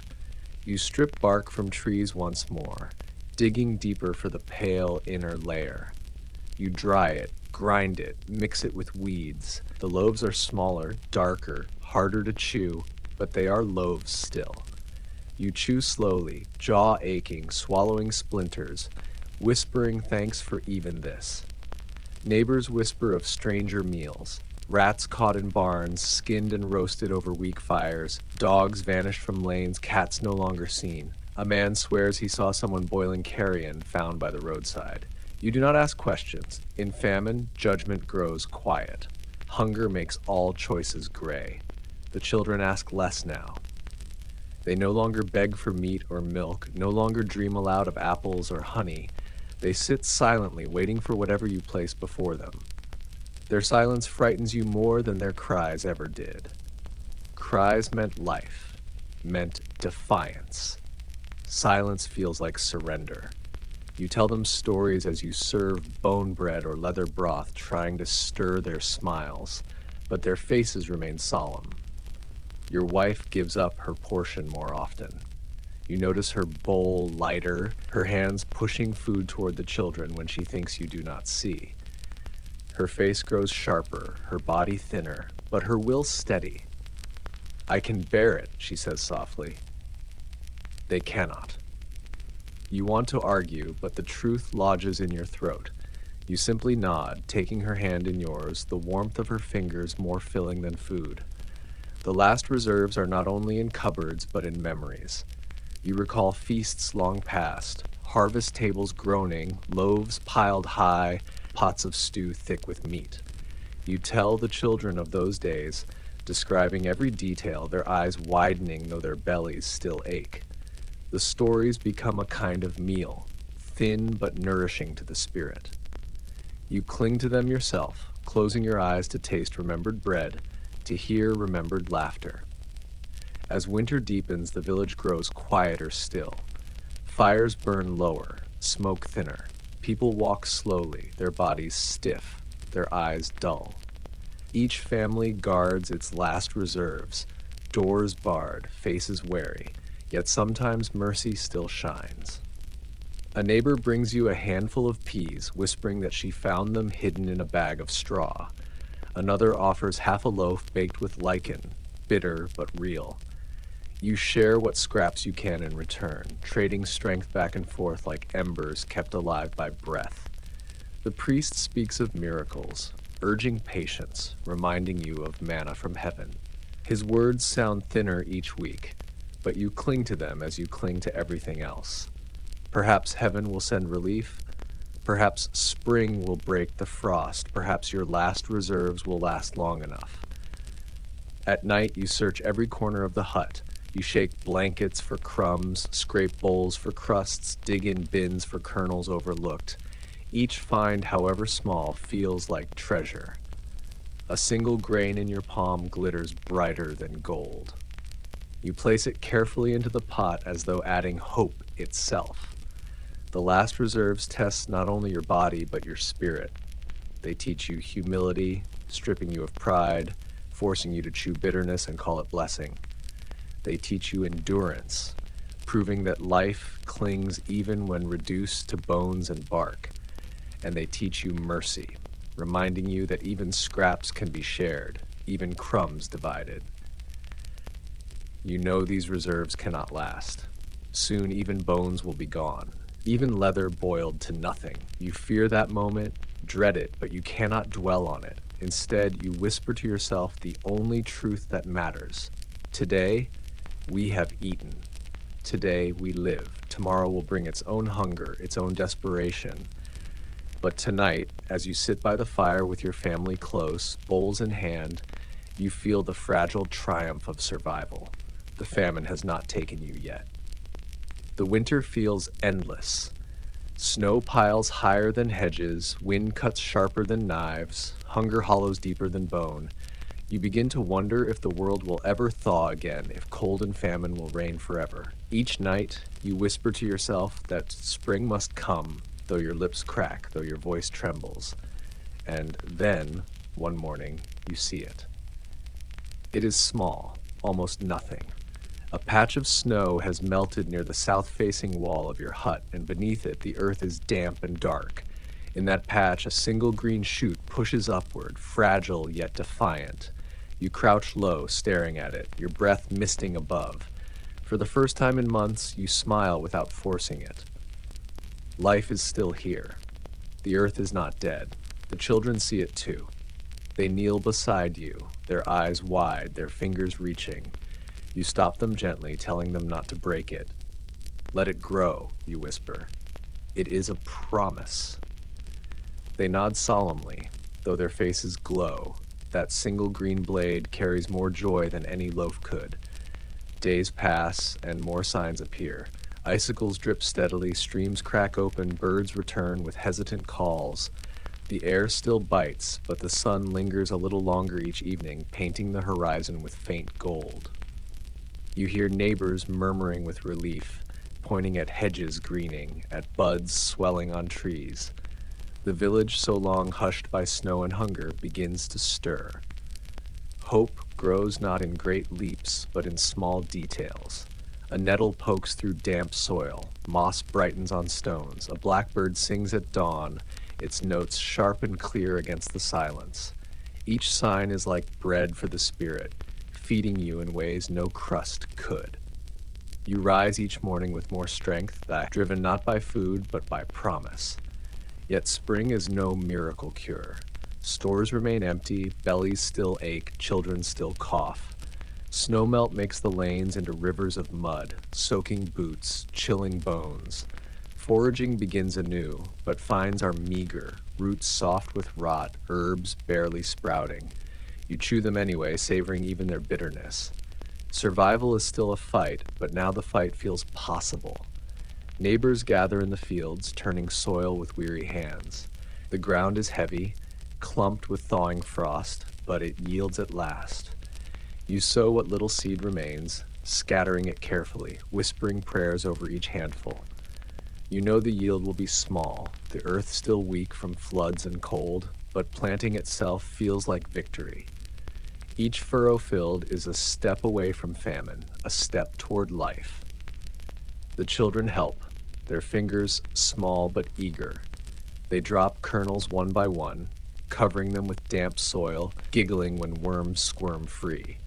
Their laughter is thin, but it rings like bells. You watch them, your heart swelling, your chest aching. Hunger has stolen much from them, but not everything. They can still laugh, still hope, still plant. The priest declares a day of thanksgiving. In the churchyard you gather with neighbors, their faces thinner but brighter than before. Hymns rise, weak yet steady, praising the God who sends spring. Candles flicker, smoke curling upward, mingling with the scent of thawing earth. For the first time in many months, the prayers feel lighter, less like desperate cries and more like gratitude. At home, you sit by the fire, your wife beside you, the children curled close. Outside, the wind still blows, but it no longer feels cruel. You know the hunger is not over, that months still stand between you and full harvest. But you also know the famine has not won. The earth endures. You endure. One evening, you step outside as the sun sets. The sky glows pink and gold, the fields gleam with meltwater, the first frogs croak from ditches. You breathe deeply, the air smelling of mud, of wet grass, of beginnings. You close your eyes, whispering a prayer not of desperation, but of hope. The signs of spring are fragile, fleeting, but they are enough. They remind you that famine cannot last forever, that winter cannot reign forever, that life returns no matter how deeply buried. You hold that truth close, as precious as bread, as warming as fire. And as you drift into sleep that night, you dream not of graves or empty sacks, but of fields green and full, of loaves warm from the oven, of children laughing with mouths full. You wake smiling, and for the first time in a long while, the smile feels true. Spring does not erase famine, but it gives you purpose again. For months, your hands have scraped bowls, split bark, boiled leather, dug graves. Now at last they turn to earth and seed. The hunger still gnaws, but it no longer feels endless. There is something to do, a rhythm to follow, a task that promises life. The fields must be sown again. The ground is still heavy from thaw, clumps of mud sticking to your boots, your spade sinking deep. Each step into the field feels like wading into a burden, but you press on. Around you, neighbors work too, their bodies thin, their movements slow, but their resolve steady. Together, you scratch lines into the earth, turning soil, loosening clods, coaxing the land back to readiness. Seed is precious now. Every kernel has been guarded through the famine, measured and hidden, passed down like gold. Your wife brings out a small sack, her hands trembling as she sets it in your arms. You untie it carefully, peering inside. The grains gleam faintly in the dim light, fewer than you would wish, but more than nothing. They are not food now. They are the future. You and the children walk the field together. They scatter the seed with careful fingers, each toss deliberate, past as though they know the weight of what they carry. You cover the furrows with soil, patting them gently, whispering prayers into the damp earth. The children copy you, pressing their palms flat, their whispers soft. It feels less like farming and more like ritual, each act sacred. The priest walks among the strips, blessing each with holy water, his voice lifted in prayer. His words speak of renewal, of resurrection, of life drawn from death. The villagers bow their heads, some crossing themselves, some simply closing their eyes. For once, no one mutters doubt. The sight of seed and soil is faith enough. Tools are scarce, many broken or traded during the famine. Some use bare hands, others stones instead of hoes, but all work. Sweat beads on brows despite thinness. Muscles ache, but the rhythm continues. Strike, scatter, cover. Strike, scatter, cover. The sound of tools against soil, the murmurs of families, the occasional laugh of a child. It all feels like music after the silence of winter. At night, your body throbs with exhaustion. You collapse onto straw, every bone aching, but your chest feels lighter. The hunger is still there, sharp and insistent, but it no longer rules you completely. Work softens it, purpose balances it.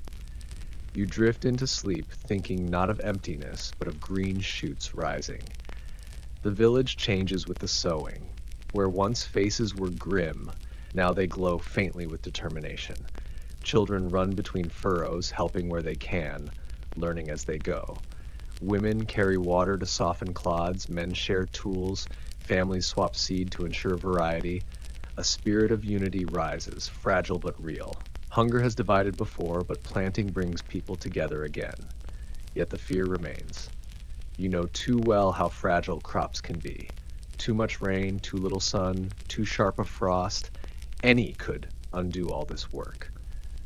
As you scatter seed, you feel both hope and dread. Every kernel that leaves your hand is a gamble. It could become bread, or it could vanish. You sow not just seed, but your future, your children's survival, your very life. The children sense the tension. They ask, "Will it grow this time?" You crouch, looking into their eyes, and you say yes. You must say yes. They deserve the promise, even if you do not believe it fully. Faith is part of farming, too. You notice how the land itself responds. The soil smells rich again, damp but alive. Worms writhe through the furrows, birds dart down to snatch stray grains. You wave them off angrily, but inside you are glad to see them. Life returning in any form feels like blessing. Some neighbors sing as they work, soft songs of planting, of rain, of bread. Their voices are thin, but they carry across the fields, mingling with the scrape of tools and the sigh of wind. You find yourself humming too, the tune old but steady. For a moment you forget hunger, forget grief, forget winter. You are simply part of the earth again, sowing life into its skin. When the last of your seed is scattered, you stand at the edge of the strip, your chest heaving, your hands dirty, your heart full. The field looks bare still, only faint lines across damp soil. Yet to you it gleams brighter than gold. Beneath that soil lies tomorrow. Beneath that soil lies bread. You walk home with your family, your children chattering softly, your wife's hand warm in yours. The hut is still poor, the bowls still empty, but the field behind you holds promise. For the first time in a long while, you feel you are walking toward something, not merely away from hunger. That night, you whisper a different prayer. Not one of desperation, not one of grief, but one of hope. You ask for rain enough, but not too much, for sun steady but not harsh, for the earth to hold its promise. You close your eyes, listening to the quiet breathing of your family, and you let yourself believe. The fields are sown again. Famine still lingers, hunger still bites, but the seed is in the ground, and with it your heart dares to hope once more. Summer arrives not as a triumphant season, but as a cautious guest. The fields, freshly sown, begin to stir. Green shoots push through the damp earth, fragile blades trembling in the breeze. You crouch low, touching them lightly, your fingers brushing life where once there was only mud. The sight makes your chest ache with relief. Bread is no longer only memory, it might be future. But joy is tempered with fear. You know too well how delicate these shoots are, how easily they can be crushed, drowned, or scorched. Every morning you walk the strip of land, scanning for signs of danger. You watch the sky with suspicion, praying for clouds, but not too many, for sun, but not too much. The earth has become a wager, and each day feels like a roll of dice. Neighbors do the same. You see them bent over their furrows, checking each stalk as though counting children. Faces remain gaunt, bodies thin, but eyes hold a new brightness. Every sprout is guarded like treasure, every inch of green cherished. The village, once drowned in silence, hums again with talk of fields and weather. Hope has returned, fragile as the shoots themselves. The children run through the lanes, pointing at the growing fields, their laughter faint but real. They pluck stray weeds to help, though they sometimes mistake crops for weeds, and you gently guide their hands. You teach them how to spot the difference, their small fingers brushing stalks as tenderly as you do. Hunger has made them old too soon, but here among the green, they remember how to be children again. Yet summer tests your patience. The fields do not fill overnight. Growth is slow, and hunger does not wait. Bowls remain thin, meals stretched. You forage still, nettles, berries, roots, but you do so with less desperation because as now you can point to the fields and say, soon. The word carries you further than nettles ever could. Still, fear lingers. When storms gather, your heart clenches. You watch black clouds roll across the sky, rain hammering the earth, wind bending stalks. You stand helpless, praying the roots hold, the soil does not drown them. After each storm, you walk the field anxiously, your boots sinking into mud, relief washing over you when you see the shoots still upright. Other days, sun blazes too fiercely.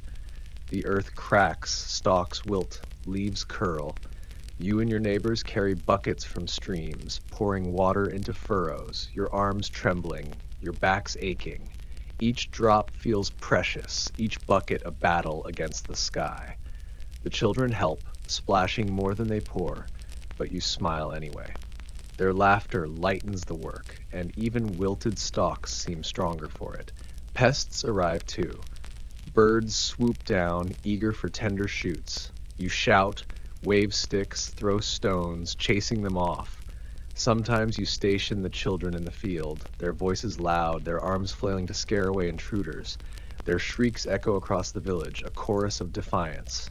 Other pests creep unseen, worms, beetles, blight, and you can do little but pray. The fields are fragile, and so are you. Despite the dangers, the green deepens. Shoots stretch taller, leaves unfurl wider, the fields shifting from patches of green to a sea of it. The sight lifts your spirit each morning. You breathe deeply, the air rich with the scent of growing things, the earth alive again. Hunger still gnaws, but it is quieter now, muted by promise. The priest blesses the fields often. He walks the furrows, sprinkling holy water, chanting prayers. Villagers follow with bowed heads, their voices murmuring in unison. Even those who doubted before join now, desperate to secure heaven's favor. Faith and fear blend together, fear of losing, faith in growing. Both keep the fields sacred in your eyes. At night, you sit by the fire with your family. The bowls may be light, but talk is heavier with hope. The children ask how tall the stalks will grow, how many loaves the grain will make, whether there will be feasts again. You smile, answering gently, sometimes honestly, sometimes with dreams. Their eyes gleam in the firelight, and you let them believe. Belief is as vital as bread. The village slowly regains its rhythm. Laughter flickers in lanes, neighbors trade not only scraps but stories, and songs drift faintly from cottages. Though hunger is not gone, it no longer suffocates every word. Life is fragile, but it is life still. Yet you do not forget. You remember the rains that drowned seedlings, the winter that froze marrow, the thefts in the night. The memory of famine lingers, shaping each act. You guard the fields carefully, you ration meals strictly, you watch the sky with wary eyes. Hope has returned, but it is fragile, and you know better than to trust it fully. One evening, you stand at the edge of the field as the sun sets. The sky glows red, the stalks shimmer in golden light, the breeze rustles softly. You close your eyes, listening to the sound. It is like music, like prayer, like promise. For the first time in a long while, you allow yourself to breathe deeply, to believe not only in tomorrow, but in many tomorrows. Summer is fragile, yes, but it is also real, and in famine, reality, however delicate, is worth more than dreams. The year turns again. Slowly, almost imperceptibly, the famine year loosens its grip. The fragile shoots of summer swell into heavier stalks, heads of grain bending with weight. The air smells richer, the fields hum with bees, the sky seems kinder. You stand in your strip of land, watching the gold spread across it, and you know, this time, the earth has answered. Harvest begins, and though your body is still thin, your arms weak, you work with a strength born of relief. Sickles flash, sheaves are bound, carts creak heavy once more. The children laugh as they chase stray stalks, their voices bright against the sound of grain piling high. Neighbors call across furrows, their words no longer heavy with grief, but alive with triumph. After a year of silence, the fields sing again. The yield is not as great as in the best of years, but it is enough. Enough to fill sacks, enough to bake loaves, enough to quiet hunger. Enough to push death back beyond the hedge, beyond the graveyard's edge. You fill your store with trembling hands, stacking sack upon sack, each one a shield against the memory of famine. The first loaves from the new grain are baked with ceremony. You slice them carefully, steam rising into the hut, the crust crackling under your knife. The children's eyes widen, their mouths water, and when they bite, their faces bloom with smiles you thought you had lost forever. Your wife chews slowly, tears slipping down her cheeks, not from sorrow, but from gratitude. You eat too, the bread coarse yet rich, the taste fuller than any feast. It is not only grain on your tongue, it is survival, it is victory, it is life. The village gathers to celebrate. In the churchyard, long tables are set with loaves, bowls of pottage, jugs of thin ale. The priest blesses the harvest, his voice firm once more, his eyes bright. Hymns rise, not desperate this time, but joyful, carried strong on the breeze. Laughter mingles with song, the sound echoing against the church walls. For one night, hunger loosens its hold entirely, and you remember what it feels like to be full. Yet even in plenty, the memory of famine lingers. You walk past the graveyard, its rows of fresh mounds still sharp against the grass. You whisper names, too many to count, too many to carry. You remember faces lost, laughter silenced, bowls left empty forever. Survival does not erase grief, it only teaches you to carry it. The famine year has carved itself into you, a scar that will never fade. But scars are also proof that you endured, that you did not vanish, that hunger did not win. You look at your children, their cheeks filling again, their voices loud, their steps light, and you know the famine year will shape them, but it will not end them. They will carry its lessons forward, never wasting a crumb, never forgetting what hunger taught, never taking bread for granted. You yourself are changed. You have learned the weight of silence, the taste of bark, the price of hope. You have learned that survival is not only in food but in spirit, in prayers whispered even when uncertain, in neighbors' hands clasped at graves, in the laughter of children chasing shoots. You have learned that famine can strip everything but endurance, and endurance is enough. As the year closes, you sit by your hearth, fire steady, bowls full, your family gathered close.